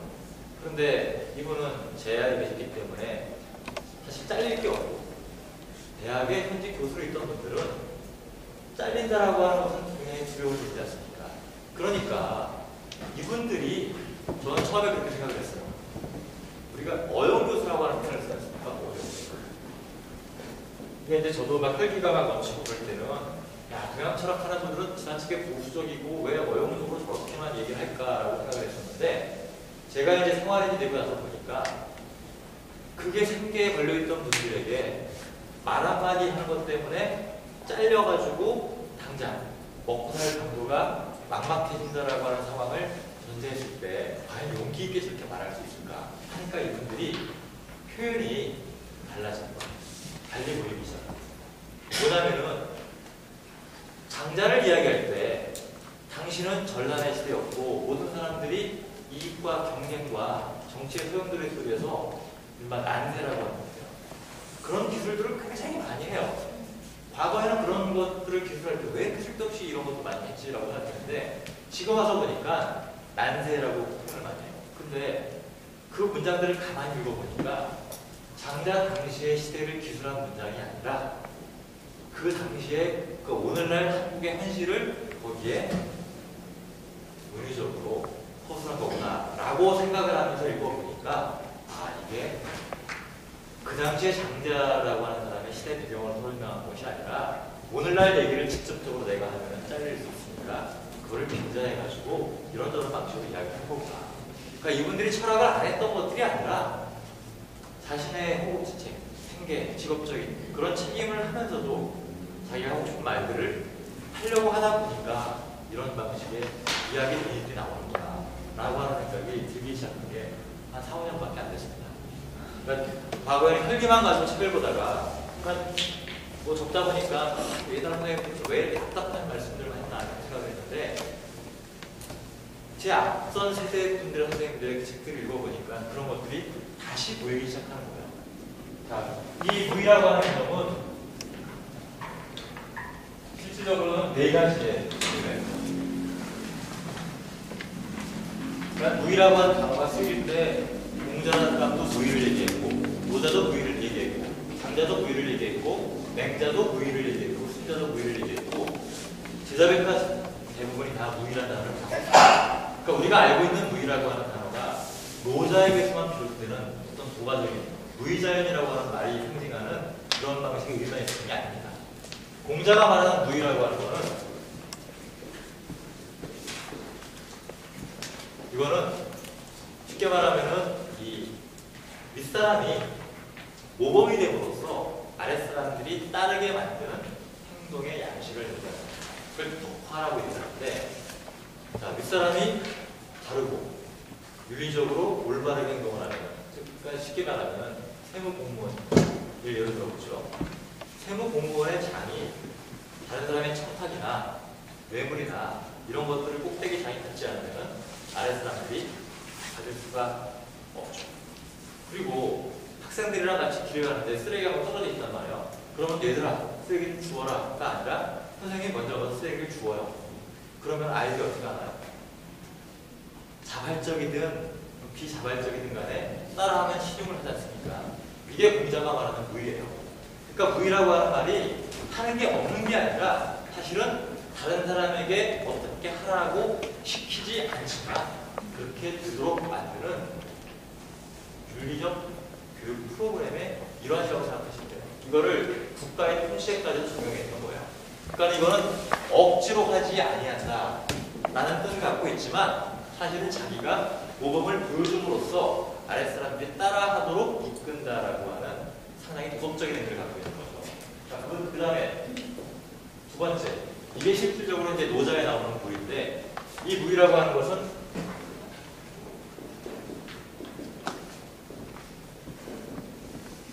유의란 대비되기도 하고 엮이기도 하는 겁니다.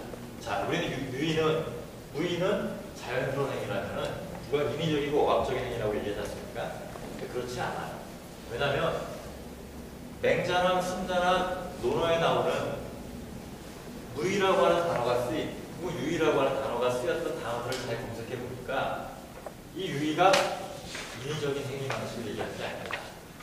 자, 여러분들도 아마 이런 예화는 기억이 나실 텐데, 맹자라는 책에 보면은 측은지심, 사단을 이야기하면서 어린아이가 막 우물에 막 이렇게 기어가다가 우물에만 빠지려고 하는 거를 내가 딱 봤다. 그때 차마 어찌하지 못하는 마음이 일어나고 이것이 바로 측은지심이다. 그래가지고 사람이 가서 그를 구하는 것이다. 이것은 그가 그런 뜻이나 생각을 가지려고 한 것도 아니고 누구에게 잘 보이려거나 그 부모에게 잘 보이려거나 마을 사람들에게 신망을 얻기 위해서 하는 것이 아니라 자기도 모르는 사이에 저절로 흘러나오는 마음이다 라고 하는 고사가 맹자에 나오죠. 맹자가 말하는 유의라고 하는 건 뭐냐면 바로 그렇게 우리 몸속에 내장되어 있는 나도 모르는 사이에 자연스럽게 우러나오는 그 착한 마음에 따라서 내가 하는 행동이 유의해야 되는 겁니다. 그러니까 본성에 어긋나는 것이 아니라 본성에 따라서 하는 행동의 방식을 유의라고 얘기할 수가 있어요. 그리고 이게 바로 문명이에요, 문명. 이 문명은 시빌라이제이션이 아닙니다. 아파트 세우고 강물 이렇게 막 사대강 같은 거 건설하고 이게 문명이 아니라 문명이라고 하는 거, 이 문이라고 하는 것은 문이에요, 문이. 별, 문이. 옥과 같은 데 보면은 별이 나 있지 않습니까? 그러면은 모든 사물들은 나름대로 자기의 무늬가 있고 결이 있어요. 그 본성에 따라서. 그런데 이 무늬라고 하는 것은 인간을 인간답게 하는, 인간의 냄새가 나게 하는, 인간의 향기가 나게 하는 사람다움의 결이에요. 이 사람다움의 결 자체가 바깥에 드러나도록 실현되는 상태. 그러니까 이거는 어떤 건물이라든가 이런 것들을 가리키는 물질적인 무언가를 가리키는 것이 아니라 인간의 이러한 본성이 자연스럽게 실현되어서 빛을 찬란하게 발휘한다라는 것입니다. 그리고 영자는 단순하게 밝다 이렇게만 풀이하는데 왼쪽에 있는 게 뭡니까? 해입니다, 해. 그리고 이거는 달이고요. 해와 달은 저 꼭대기에 있지만 온 천지사방을 확연하게 비춰주죠. 즉 인간의 그런 사람다운 별의 무늬가 하늘에 떠있는 해와 달처럼 온 세상에 쫙 밝게 비추어지는 상태가 문명이에요. 그러니까 무언가를 세우고 무언가를 건설하고 하는 것이 문명이 아니라 사람다움의 결이라고 하는 것이 어떻게 잘 구현되어 있는가 아닌가가 문명이라고 하는 단어의 본래의 뜻이에요. 그러니까 고층 빌딩 올라가고 KTX 생긴다고 해서 문명이 발달한 것이 아니라 오늘날 많은 사람들이 정신적으로 퇴보했다라고 평가한다면 현재 현대의 문명은 굉장히 더 바닥으로 내려갔다라고 말해도 용례에 어긋나는 것이 아닙니다. 그러니까 문명은 발전했다, 진보했다, 참 애매해요. 물론 이런 부분은 있겠죠. 그 과거의 원시 사회나 혹은 전통 사회에 비해서 현대 사람들이 전쟁이나 혹은 살육 혹은 인간 간의 투쟁에 의해서 죽을 확률이 높아졌습니까? 낮아졌습니까? 네, 지금 잠깐 낮아진 것 같아요. 왜냐하면 1차 대전, 2차 대전이라고 하는 엄청난 살육의 장을 한 지가 얼마 안 됐어요. 그런데 우리나라에도 군대가 있고 옆 나라에도 군대가 있고 심지어 제주도에다가 해공기지 세우겠다고 좀 난리를 치고 있는 그런 상황들 보면은 아니 왜 군대가 있어야 되지? 왜 민간들은 군대를 없애려고 하는 프로그램이나 기획은 하지 못할까? 자연스럽게 생각할 수 있음에도 불구하고 많은 사람들이 이번에 해군기지 관련해가지고 설문했을 때 군사력, 한국의 국력 강화를 위해서 필요하다면은 좋다라고 하는 여론이 생각보다는 높게 나왔단 말이죠. 그런 거 보면은 그거는 뭐냐? 문명의 수준이 굉장히 저급한 거고 역사의 바퀴를 쓰레받기를 거꾸로 돌리는 거에 해당되는 거겠죠. 자, 이 육아적인 얘기를 했다면 이게 이제 더 정확하게 얘기하면 이게 육아를 포함되는 건데 노자가 말하는 무의라고 하는 건 뭐냐면 이겁니다. 나는 하는 게 없다는 뜻이에요. 노자라고 하는 책에서는 무의는 제왕, 성인에게만 해당되는 것이고 자연이라고 하는 것이 백성들에게 해당되는 겁니다. 그러니까 무의전이 하나의 단어가 아니라 행동의 특징과 달라요. 자, 이 혹시 선생님 물 좀 더 있으면 물 좀 하나 갖다 주시겠어요? 이렇게 가잖아요.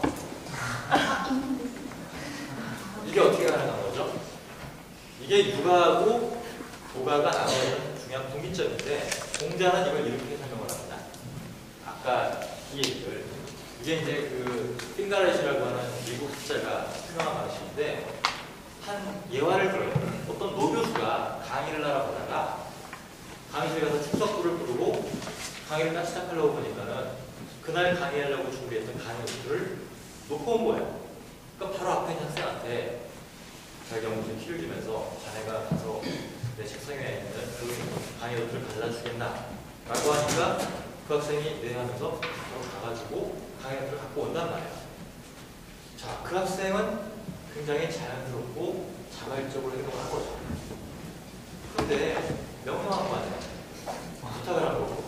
어떻게 이것이 가능하냔 말이죠. 만약에 제가 길거리 지나가다가 모르는 사람한테 그걸 해주세요 라고 하면은 그렇게 해줄 사람이 있겠어요? 사람들이 일단 식사할 겁니다. 이게 어떻게 가능하냐라고 하는 거죠. 가만히 생각해보면은 내가 누군가에게 무언가를 요구했을 때 그 사람이 나의 뜻대로 무언가를 해준다라고 하는 자체가 사실은 쉽게 일어나지 않는 사태인데도 불구하고 노 교수가 그 사람에게 뭔가를 정중하게 이야기했을 때 내가 이걸 왜 해야 되지 하는 속으로 기분 나빠하면서 갔다 오는 것이 아니라 대개는 그냥 갔다 온다라고 하는 거죠. 저처럼 한참 젊은 강사가 학생한테 학생 그거 갖고 와 이렇게 하면은 겉으로 학점 때문에 어쩔 수 없이 하지만 속으로는 그렇게만 하겠죠.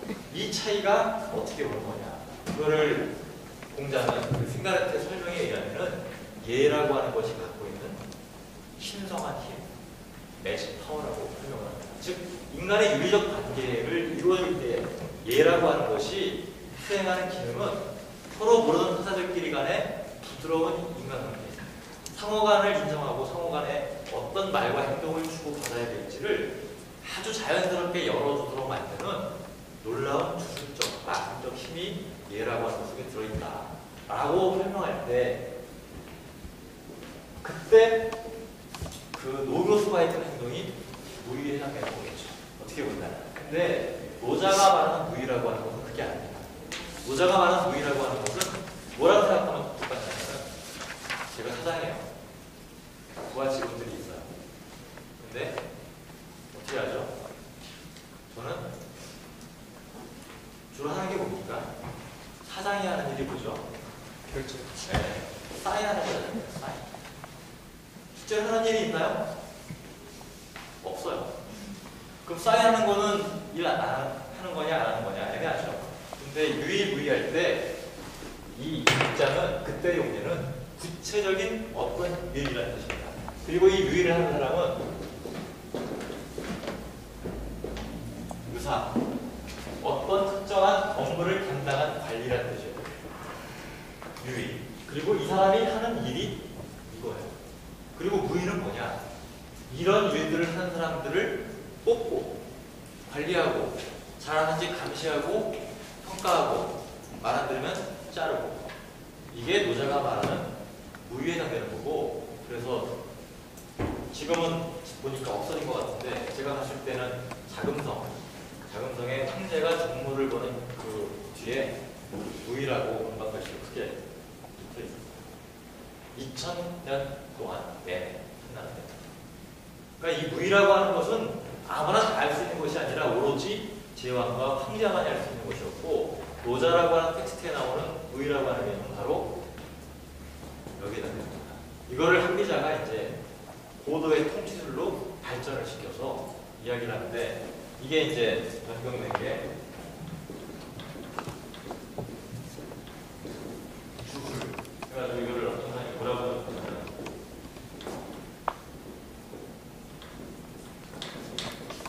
아트 오브 룰러십, 군주 노릇하는 예술, 기회라고 번역을 했어요.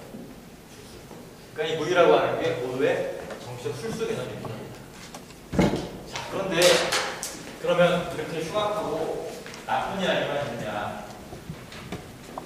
장자라고 하는 사람이 말하는 무의 개념은 이와는 좀 달라요. 장자의 제일 앞부분 부분은 소유유편하고 재물론편이에요. 근데 이 소유유편은 처음에 대공 이야기부터 시작하죠. 북쪽 바다에 커다란 물고기가 있는데, 이 물고기가 중수로 변해가지고 구발리 할로까지 날아갔다. 날아올라가서 남쪽을 보고선 내려간다 라는 얘기를 시작해가지고 첫 시간에 얘기했던 혼돈 이야기로 장자가 끝납니다. 근데 그 중간에 소유편에 보면은 셋이랑 장자라고 하는 사람이 대화를 나눈 얘기가 많이 나와요. 그러면서 크게 쓰는 법, 크게 쓰는 법에 관한 얘기가 나옵니다. 이 예화 가운데 하나가 이제 이런 얘기가 나오죠. 많이 이제 이용해놓은 고사 가운데 하나가, 어떤 사람이 손이 안 쓰게 하는 약을 개발을 했어요. 이 사람은 세탁 일을 하는 사람이에요. 한겨울에 지금처럼 온수를 막 마구 데워 쓸 수 있는 것도 아니고, 한겨울에 세탁을 하는데 손이 엄청 쓰지 않습니까? 근데 지나가던 나그네가 그걸 보고서 그 약을 조제할 수 있는 방법을 다 백금을 주겠다 해가지고 거금을 주고 그걸 사갑니다.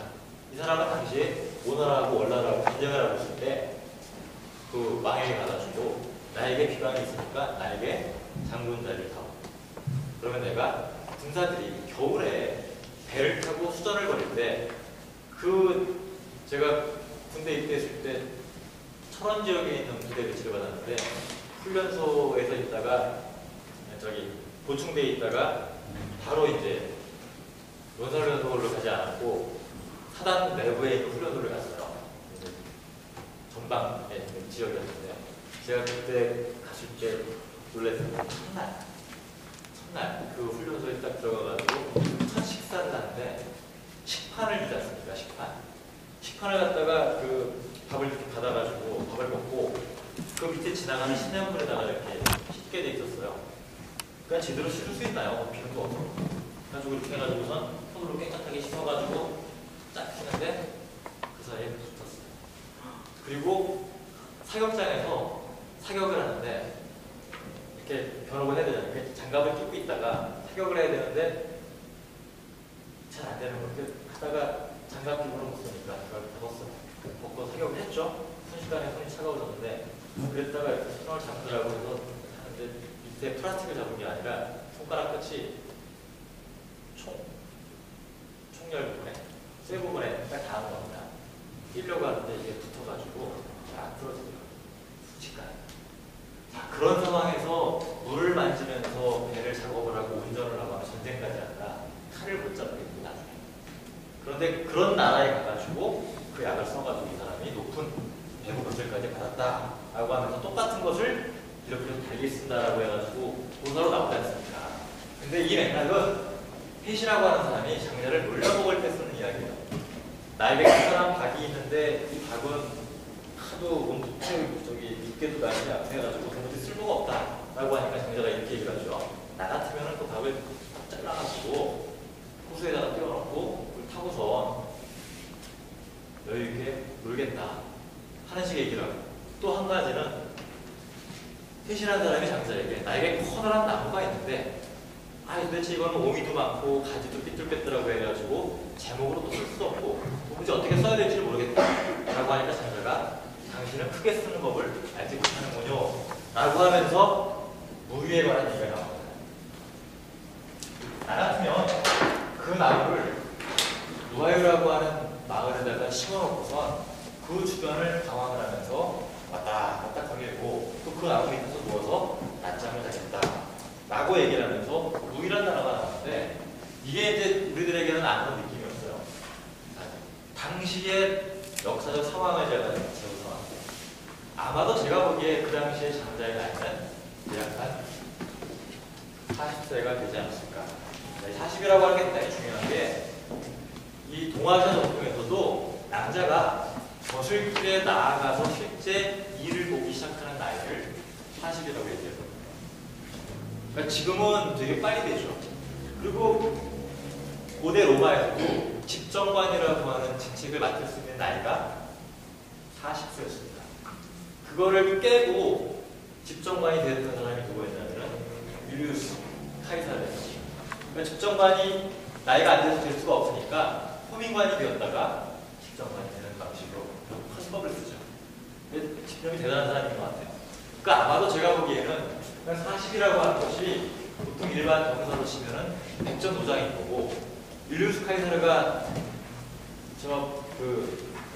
이 북부 유럽 쪽에서 전선을 계속 지키고 있다가 자기 장병들을 들고 와가지고 이 루비콘강인가요? 그 건너와가지고 로마 정사들을 때려 부수고 이길 수 있었던 것 중에 하나가 8년 동안인가 자기 휘하에 거느리고 있었던 백전 노장들로만 이루어지는 군대랑 새롭게 극주에서 만들어진 오합조직의 군대랑 붙었으니까 게임은 당연히 끝날 수밖에 없는 거죠. 아마 장자라고 하는 사람도 이 당시 나이가 40세쯤 되지 않았을까. 근데 이 사람 얘기를 그대로 한번 들어볼게요. 나무를 갖다가 조용한 마을에다가 심어놓고 그 밑에는 당연히 이런저런 닭들이 있겠죠. 그리고 일을 하다가 한가롭게 여기를 되게 웃겨있어. 이게 막 거닐어요. 거닐다가 누워서 자기도 하고 무슨 신선노름이야. 옛날에 다 그렇게 살지 않았나? 그렇게 살지 못했죠. 왜 그러냐? 이 당시가 시대 명칭이 전국시대였습니다. 전국시대. 기본적으로 당시 백성들이 에게는 몇 가지. 첫 번째는 북쪽 지역에 저수지가 망가졌어요. 저수지 보수하러 가야 됩니다. 성벽이 망가졌어요. 그럼 몇 개월을 타고 가서 성벽을 보수하고 다시 와야 돼요. 매 겨울마다. 심지어는 한참 농사를 지어야 되는데 그 상산벌에서 거시기 그렇지 않습니까? 추수하러 가야 되는데 전쟁 때문에 못 가고 있는 거 아니에요. 근데 여기서 장자는 지금 무슨 얘기를 하는 거냐. 자, 40대 정도에 당연히 부인도 있을 테고 아이들도 있을 테고 그러면 이제 오전에 일을 하다가 한참 떼약볕 내리는 한여름에는 한낮에는 이 대회하다가 그 다음에는 부인이 가져오는 밥 지우는 거 날라올 때까지 잠깐 기다렸다가 한숨 잤다가 밥 먹고 그리고 조금 거기 가라앉으면 또 일을 하고 이게 농사일을 열심히 하는구나 목가적이구나 낭만적이구나 이거보다도 그 이전에 이 사람이 전쟁터에 나가지 않고 여기 있을 수 있는 이 상황 자체가 놀라운 상황인 거예요. 달리 말하면 우리처럼 우리가 추구하는 어떤 자유라고 하는 것을 막 추구하면서 뭔가 갖는 그런 것이 아니라 전쟁터에 끌려나가지 않고 부역사로 끌려나가지 않고 자기 처자식과 같이 집에서 평소에 하던 일을 그대로 하면서 사는 것 자체가 무지하게 이상적이고 꿈같은 이야기, 현실 상황 속의 이야기입니다. 그러니까 이 무인은 하는 일 없이 가만히 있을 수 있다라고 하는 얘기는 내가 하는 일 없이 가만히 있을 수 있다라고 하는 것은 국가가 나를 불러서 전쟁터에 끌고 나간다거나 조역에 동원한다거나 내가 나갔다가 돌아오지 못할 일들을 자꾸 만드는 그러한 일들을 하지 않을 때만 가능한 거죠.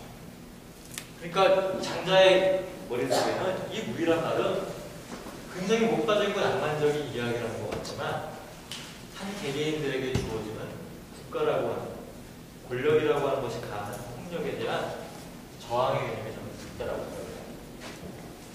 그러니까 공자가 말하는 예신성화심을 강조하는 그 무의 개념도 의미 있지만 장자가 말하는 이런 방식의 무의 개념도 자연스럽고 어떤 그런 삶이 아니라 이거는 일상성으로의 회귀를 하는 것일 뿐이에요.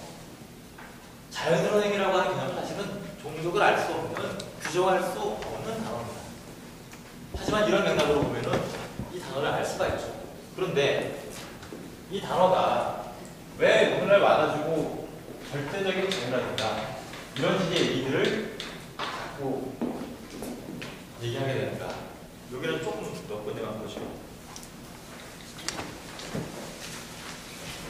자, 이 페이지가 7쪽입니다.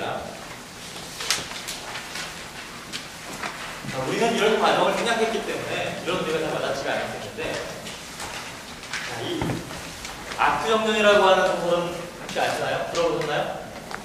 네, 중국의 20세기 최고의 문인 대접을 받는 이 아크정전은 1921년 12월 달에 쓰여졌습니다. 그 당시 일본과 중국이 불통조약을 한 것 때문에 북경의 대학생들이 일어나기 시작해가지고 이른바 신문화운동이, 무사운동이 거세게 일어나게 그 이후에 루신이라고 하는 사람이 아크정전을 썼고 광일기라고 하는 작품을 썼고 다 유교를 비판한 얘기예요. 근데 이 아크정전이 왜 장자랑 같이 서면 범용이 되느냐? 지난 100년 동안 중국이 개혁 개방을 하기 전까지 장자는 아큐주의, 아큐 정신의 정화로 이해가 됐습니다. 자, 그때 이 사람에 대한 얘기, 그럼 아큐 정신의 내용이 뭐냐? 이 사람은 자, 8페이지를 보세요. 이 아큐라고 하는 천둥 벌거숭이 같은 양아치는 아닌데 건들건들거리고 간일하면서 그날그날 먹고 사는 벌벌 이런 마을의 청년이에요. 근데 나도 창을 겪어가지고 머리가 이렇게 이렇게 빠졌어요. 그러니까는 맨날 동네 양아치들이 놀려요. 어쩌고저쩌고 하면서. 근데 얘가 그 단어를 듣는 걸 제일 싫어요. 또 말하자면은 이 대머리 분들한테 대머리라고 놀리대는 거 끔찍하잖아요. 그 정도로 얘는 엄청나게 반응을 합니다. 그런데 얘가 어떻게 응대를 하느냐? 자기 나름대로 터득한 게 있어요. 노려보기주의. 노려보기주의. 그러니까 상대방이 잘 놀리면은 상대방이 만만하면은 노려보고 못한 사람을 노려보고 자기보다 못한 사람을 놀리면 당연히 주어봐. 근데 노려보기주의라고 하는 게 뭐냐? 19세기 말에 아편전쟁 이후에 중국이 서구 일각에 가졌던 태도를 지각한 표현이에요. 그러니까 서양 사람들을 노려봤다는 겁니다. 막 노려봤다.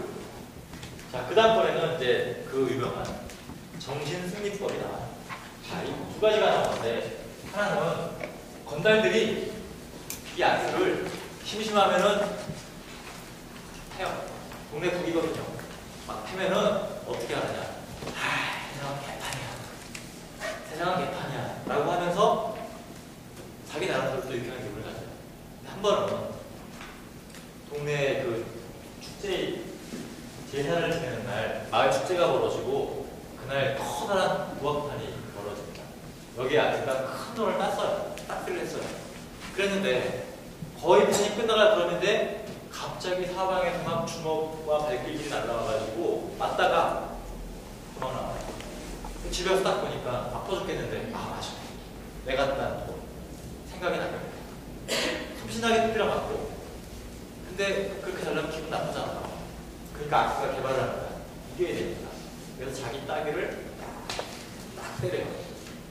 그러니까 내가 누군가를 때린 거죠. 그 다음에 맞은 것도 나죠. 이 단계를 조금 지나고 나니까 내가 맞았다는 거 잊어버리고 나도 누군가를 때렸다. 기분 좋다. 하고 잡혀요. 이게 이제 오늘 시험 문제까지 나올 정도로 유명한 구사인데 이 아크는 서세 동점의 상황에서 중국인들이 외세에 보여줬던 비굴하고 저열하고 자기 비하적이고 그러면서 자기는 늘 이겼다. 이게 무슨 얘기냐? 왜 그런 얘기 있지 않습니까? 서양 문명들을 받아들이되 중국의 정신과 예절을 그대로 유지하면서 과학 기술만 받아쓰자. 중체서용이라고 들어보셨죠. 이런 태도를 직격탄을 날 겁니다. 가장 정면 서양 문명에 밀렸으면서 무슨 중체라고 하는 단어가 드러나는 거죠. 조선은 동도서기론이라고 그러죠. 일본은 화원양. 그러니까 말하자면 서구의 과학 기술을 받아들임으로써 실용적인 부분들을 개발을 하면은 우리는 유구한 유교 운동을 갖고 있기 때문에 저들을 능가할 수 있을 것이다라고 하는 소리는 바로 이거라는 얘기입니다. 실제로 지난 100년 동안 한국 사회에서 이러한 변화를 보면은 동도서기는커녕 서도 동기도 다인화인 것 같아요. 예를 들면은 어떤 특정한 사안들에 관한 이야기를 할 때 사회학, 정치학, 역사 이런 분들이 들어가서 다 하지만 대통령과 관련된 정책자문위원회라고 하는 데가 있습니다. 거기에는 사안들에 대해서 검토나 자료가 필요할 때 정부 내의 조직만으로 안 될 때 그 조직에서 전국에 있는 모든 교수들, 이런 풀을 동원해가지고 그 사안에 관한 보고서를 받아요. 이런 역할들을 하는 것이 이제 그 정책기획위원회라고 하는 건데 거기에서는 철학, 인문학을 하신 분들이 가서 낸 적이 딱 한 번 있어요. 노무현 정부가 딱 한 번. 달리 말하면 철학이라고 하는 것이 대단히 중요하다, 의미 있다라고 얘기하면서 실질적으로 그것이 공적인 혹은 사회적 차원에서 철학이 실질적으로 의미 있는 역할을 했던 적은 한 번도 없었다라는 뜻입니다. 다 어디에서만 하냐? 학교에서, 그리고 교실에서, 강의실에서만 이야기했죠. 자, 이 아큐야말로 중국적인 패배주의, 그러니까 서구 열강에게 깨질 수밖에 없었던 근본적인 정신이 바로 아큐와 같은 인물을 통해 드러나는 거고, 이 아큐와 같은 나약한 중국인을 만들어냈던 것이 장자라고 하는 텍스트였다라고 해가지고 아큐주의, 아큐정신이라는 표현은 패배주의, 비관주의, 비굴함, 그러면서 늘 두드려 맞으면서 자기는 잘났다라고 하는 착각의 정신들을 포함해서 이야기하는 것이 바로 아큐예요. 자, 그런데 이 광말약이라고 하는 사람은 이거를 좀 다르게 표현합니다. 이 광말약이라고 하는 사람은 우리나라로 따지면은 유홍균 선생님과 비슷한 분이에요. 이 사람은 일본에 유학을 하면서 자기 스스로 자발적으로 사회주의자가 된 사람이고 중간에 조금 비판적인 이야기를 했다가 다시 이제 이 중국이 통일되고 나서 이 문화적인 관련된 중국처럼 관광학교에 가면은 광말역의 글씨가 없는 데가 없어요. 그렇게 막강한 역할을 했던 사람인데 이 사람이 장주를 관련해가지고 소설을 씁니다. 그 소설의 제목이 거기 나와 있는 장자, 송나라를 떠나다라는 이야기인데, 자, 장자라고 하는 사람이 7원이라고 하는 문나무 등반의 관리를 했다고 하지 않습니까? 거기서부터 출발을 해요. 전반부 얘기랑 후반부 얘기가 달라지는데 그 장자의 부인이 죽고 나니까 장자가 7원이라고 하는 관직까지 내팽개치고 난 공부할 거야. 근데 되겠습니까? 생계가 못 바쁜데 그러니까 제자들도 떠나고 하니까는 다 강간 정리해가지고 이 마아갔다가 집신을 엮어서 시장에 내다 사는 걸로 생계를 유지하려고 결심을 했어요. 그런데 이 사람이 그 9페이지 집신일장의 우리 생성변의 원리를 명상합니다. 밑에서 세 번째 줄부터. 그러니까 이 사람이 손에 조금 남아있던 돈으로 말을 사서 집신을 만들어 생활에 여기 나간다. 그러나 한편으로는 집신을 만들면서도 동시에 우주가 어떻고 세계가 어떻고 하는 철학적인 사유를 계속 했다는 겁니다. 그리고 이 장자의 가장 유명한 도사 호정, 나비 꿈이야. 꿈속에서 나비가 되어가지고 딱 이곳저곳 꿈을 날아다녔는데 딱 깨어나 보니까 내가 나비가 되는 꿈을 꾼 건지 아니면 꿈속에 나비가 꿈을 꾸고 있는 그 장수가 지금 나인 건지 이게 왔다 갔다 한다 하면서 물화라고 하는 이야기를 하는 가장 유명한 대화가 하나죠. 그 부분이 어떻게 들어가 있냐면은 이 장수가 집신을 만들어가지고 장에다가 팔라 그래요. 그랬더니 이미 장에는 비단을 가지고 만든 신이나 아니면은 굴 같은 거 갖다 이렇게 딱 해가지고 말하자면은 나는 그 시커먼 운동화를 갖고 갔는데 앞에 나이키, 뭐 프로스펙스 이런 제품들이 쫙 있을 때 그게 팔리겠습니까? 그러니까 아무것도 못 팔아요. 그리고 나서 집에 들어와가지고 호전봉을 생각하고 공황이 되는 꿈을 꾸고. 자, 이거는 장자는 대범하고 비범하고 엄청나게 커다란 이야기를 하는 사람으로 2000년 동안 장자가 엄청난 지위를 누려왔는데, 장자라고 하는 사람은 자기 목구멍에 생계 문제마저도 해결하지 못하고 현실에서는 망가진 대로 망가져가면서도 우주를 얘기하고는 소환한 그런 이야기를 하는 것이 아니야. 황당한 이야기를 하는 것이 아니야. 그러면서 후보 가면 이런 얘기도 해요. 그 다음 페이지 10페이지를 넘어가시면 그러니까 며칠 동안 밥을 못 먹었더니 배가 고파요. 그러니까 집신을 짤 때 썼던 말을 갖다가 씹어 먹어요. 그러면서 뭐라고 얘기를 하냐면은, 야, 이게 마도 씹다 보니까 맛이 있구나. 이게 진수성찬 이로구나 하는 표현까지 나오고, 그러면서 거기서 이런 얘기를 합니다. 아, 도라고 하는 것은 똥에도 있고 기왓장에도 있고 한다는 그 유명한 얘기가 여기서 연결이 돼서 나와요.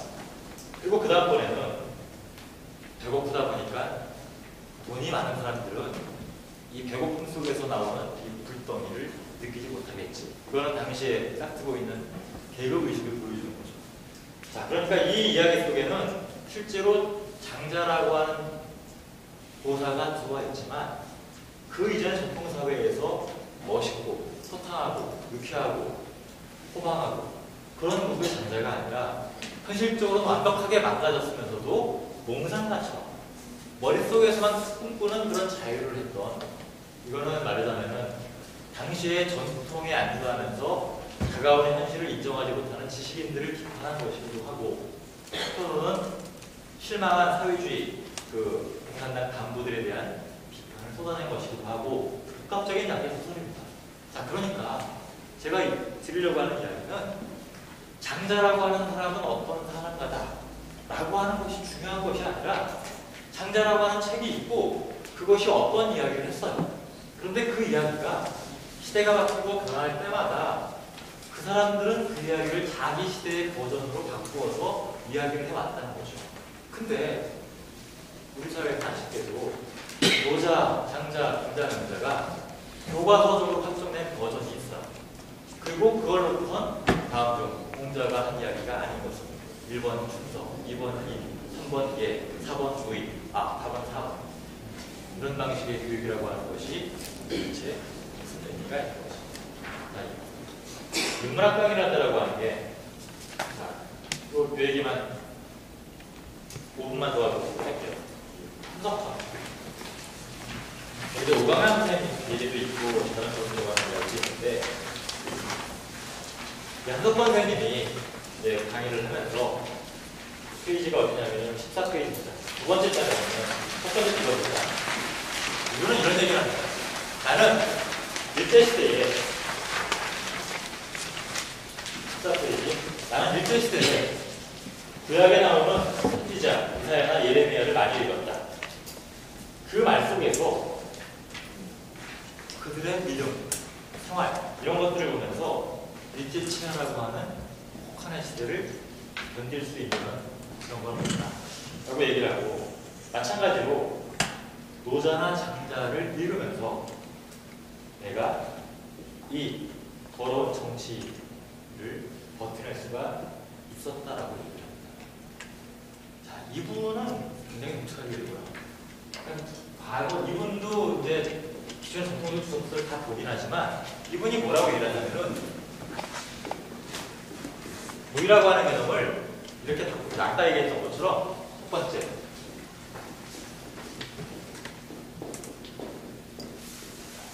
간섭의 배제.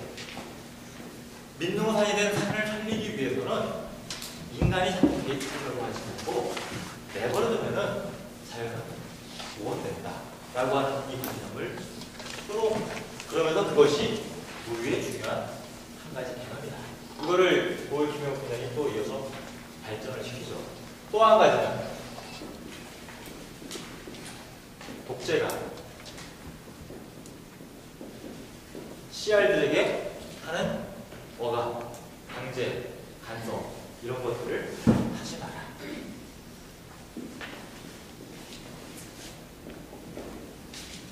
자유가 나옵니다. 자, 제가 왜 이걸 강조하냐면 자유라고 하는 단어는 추상적이거나 절대적이거나 이런 식의 표현을 쓰면 그것은 사실은 종교의 영역이에요. 우리가 가질 수 있는 자유라고 하는 것은 구체적인 현실 속에서의 자유를 이야기할 수밖에 없죠.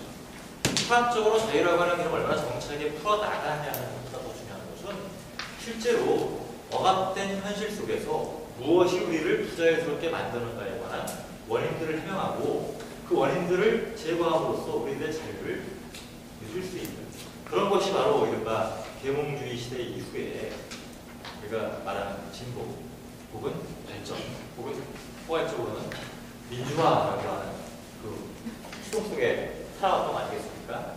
저는 이 함석헌 선생님의 단순한 듣기 말 속에서 장자와 관련된 엄청나게 많은 철학적으로 깊이 있고 심오한 책들을 많이 이야기하지만 저는 그 심오함이라고 하는 것이 과연 나에게 얼마나 의미가 있을까 그런 생각을 한 적이 있는데 1930년대에 중국에서 이런 논쟁이 일어난 적이 있습니다. 서구의 과학을 연구하고 돌아온 학자들하고 중국의 현대 신유가라고 하는 유학자들하고 논쟁이 있었어요. 여기에 이 사람들이 인간의 삶의 문제는 과학으로 해결할 수 없다. 따라서 그 문제는 철학적으로 의미를 찾아야 된다라고 주장을 하니까 정모라고 하는 그분이 아마 건축학을 하시는 분 같은데 이분이 이렇게 얘기를 합니다. 그런 애매모호한 방식의 태도가 지금 현재 중국의 인민들을 구제할 수가 있냐. 어떤 지역에 홍수가 났다. 그러면 거기에 어느 만큼이 침수되었는지 얼마나 많은 수재문이 났는지 하는 것들을 파악을 하고 거기에 관한 적절한 조치들을 해야 되는데 철학적으로, 인문학적으로 이런 막연한 이야기를 하는 것들이 과연 무슨 문제 해결에 도움이 되겠느냐라고 하면서 결국은 현대 신료가 했던 분들이 깨졌어요. 이분들이 주로 대만이나 미국으로 건너갔고 그 이후로 한국하고 교류를 많이 했죠. 어떻게 본다면 이게 슬픈 가슴 아픈 일이지만 한국의 학자들이 주로 그네들하고 소통을 함으로써 현실과 관련된 구체적인 사안들에 대해서 논의하는 것이 철학적인 것과는 구별된다라고 하는 나름의 전통이 세워졌던 것 같아요. 물론 이제 모든 분들이 그런 건 아니죠. 하지만 적어도 현재 한국 사회에서 구체적이고 역사적인 문제에 관한 것들을 토의하고 문제 제기하고 하는 것들이 철학과는 구분이 된다라고 하는 것이 기존에 동양학계에는 나름대로 있었습니다. 더군다나 국제라고 하는 시간 때문에 그런 얘기를 할 수가 없었던 조건들이 있었죠. 하지만 최근에 이 프랑스 철학이 들어오고 나면서 보수자 운동이라든가 혹은 시민사회 운동 이와 연결되어 있는 철학들을 보면서 구체적인 사안에 대해서까지 발언을 하지 않습니까? 자, 그러면은 도대체 전통적인 동양 철학이라고 하는 것이 오늘 우리들에게 줄 수 있는 비전이라고 하는 것이 있느냐 없느냐라고 하는 차원을 과거에는 서양은 이러니까 동양은 저쪽에 피해가 없어. 따라서 이런 것들이 있을 수 있어라고 하는 구도가 그동안 우리들에게 100년 동안 연구해왔는데 과연 준 것이 있었는가? 이런 생각을 해봐야 될 것 같아요. 마지막으로 저는 모자나 장자에 나오는 무의에 관한 다양한 이야기도 있지만 이 함석헌 선생님의 이야기만큼 감명하면서도 분명하게 그리고 이분은 뭐라고 얘기하냐면은 도전의 본래의 의미가 무엇인가를 엄밀하게 추구하는 얘기들을 강의는 했지만 이분이 강의한 것을 정리해가지고 CRF라고 하는 잡지에다 연재를 했어요. 거기에서는 철저하게 동시대 사람들에게 대화를 주고받듯이 썼습니다. 그리고 그걸 뭐라고 얘기하냐니까 자기는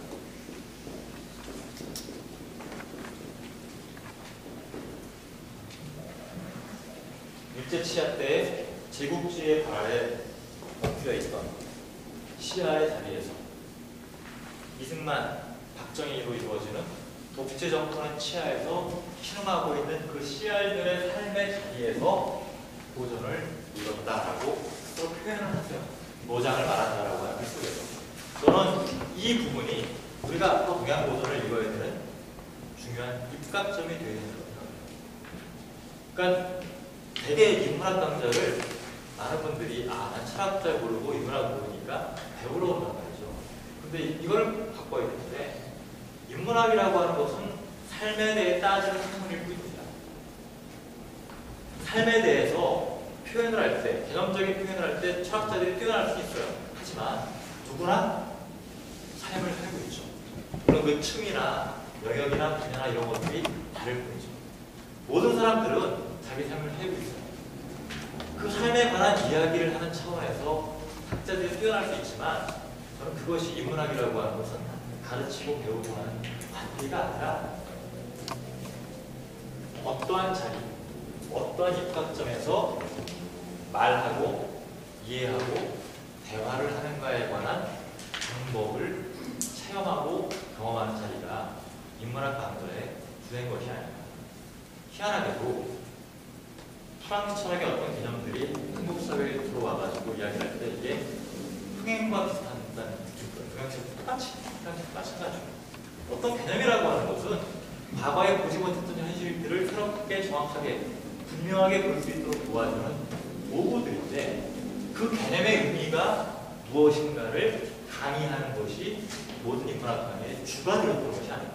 사실은 개념들은 전부 다 뭘 담으려고 하는 거냐면 현실을 담으려고 하는 것이고 우리 몸으로 부딪혀 살아가는 삶의 체험들을 단어 속에 담아내므로써 애매모호하게 보였던 것들을 분명하게 보도록 만들 수 있는 힘을 주는 것이 바로 인문학의 힘인데 이상하게 한국 땅에서는 인문학과 관련된 강의나 논의 자리에서 선생님 가르쳐 주세요 하는 방식의 단어가 나온다고 하는 거죠.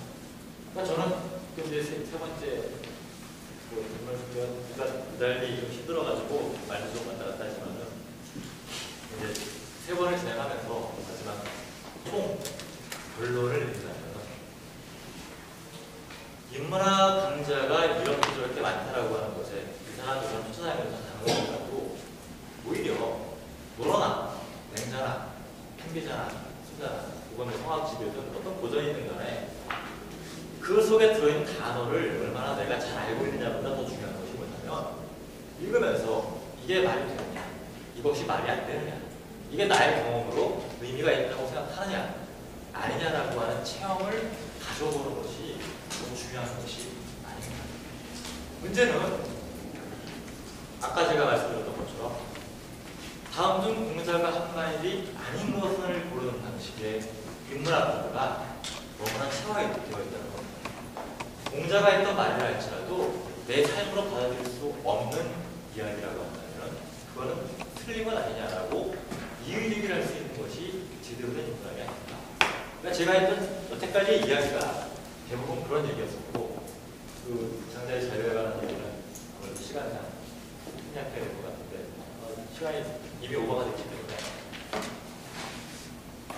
오늘 저기 처음 오신 분들한테는 제가 흥설수설 해가지고 재미도 없어서 되고 그러는데 저도 지금 이 루팅들 안 된다고 해가지고 얘기를 좀 수정을 해야 되는데 제가 하고 싶은 마지막 말은 한 문장으로 저는 인문학을 한다라기보다는 그냥 동아시아 고전학을 한다라고 생각을 하는데 동양 고전들을 오늘날 어떻게 읽을 것인가 그게 가장 수상한 화두인데 고전을 읽는다라고 하는 것은 그 속에 들어있는 진리나 의미, 가치를 오늘날 재발견하거나 새롭게 해석하는 것이 아니라 오늘날 우리가 바람직하고 의미 있다고 생각하는 가치와 의미들을 과거의 고전 속에 새겨놓는 작업이 고전 읽기의 중심이고 그 책 텍스트를 통한 공감의 지원도가 넓게 하는 것이 바로 인문학적 활동이 아닌가라고 저는 생각을 합니다.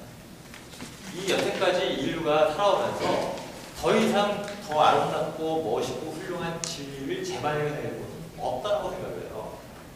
문제는 뭐냐? 이미 할 말은 다 했어요. 과거의 지식입니다. 하지만 얼마만큼 우리가 그것을 실현해내느냐? 국가의 단위, 사회의 단위뿐만이 아니라 개개인들의 단위에서 어떻게 실현해내느냐? 그 실현이라고 하는 부분에서는 이 개념만 가지고 이야기하는 철학은 대단히 약하다. 저는 아까 절대적 자유, 동의적 자유 이런 것들에 관한 부분들이 인문학이라는 한계 속에서는 약하다고 생각하지만 그런 체험들을 전파하는데 대단히 강력한 힘을 갖는 것이 바로 저는 예술이라고 생각을 하거든요. 네. 언어는 이성에 갇혀있는 측면이 많습니다.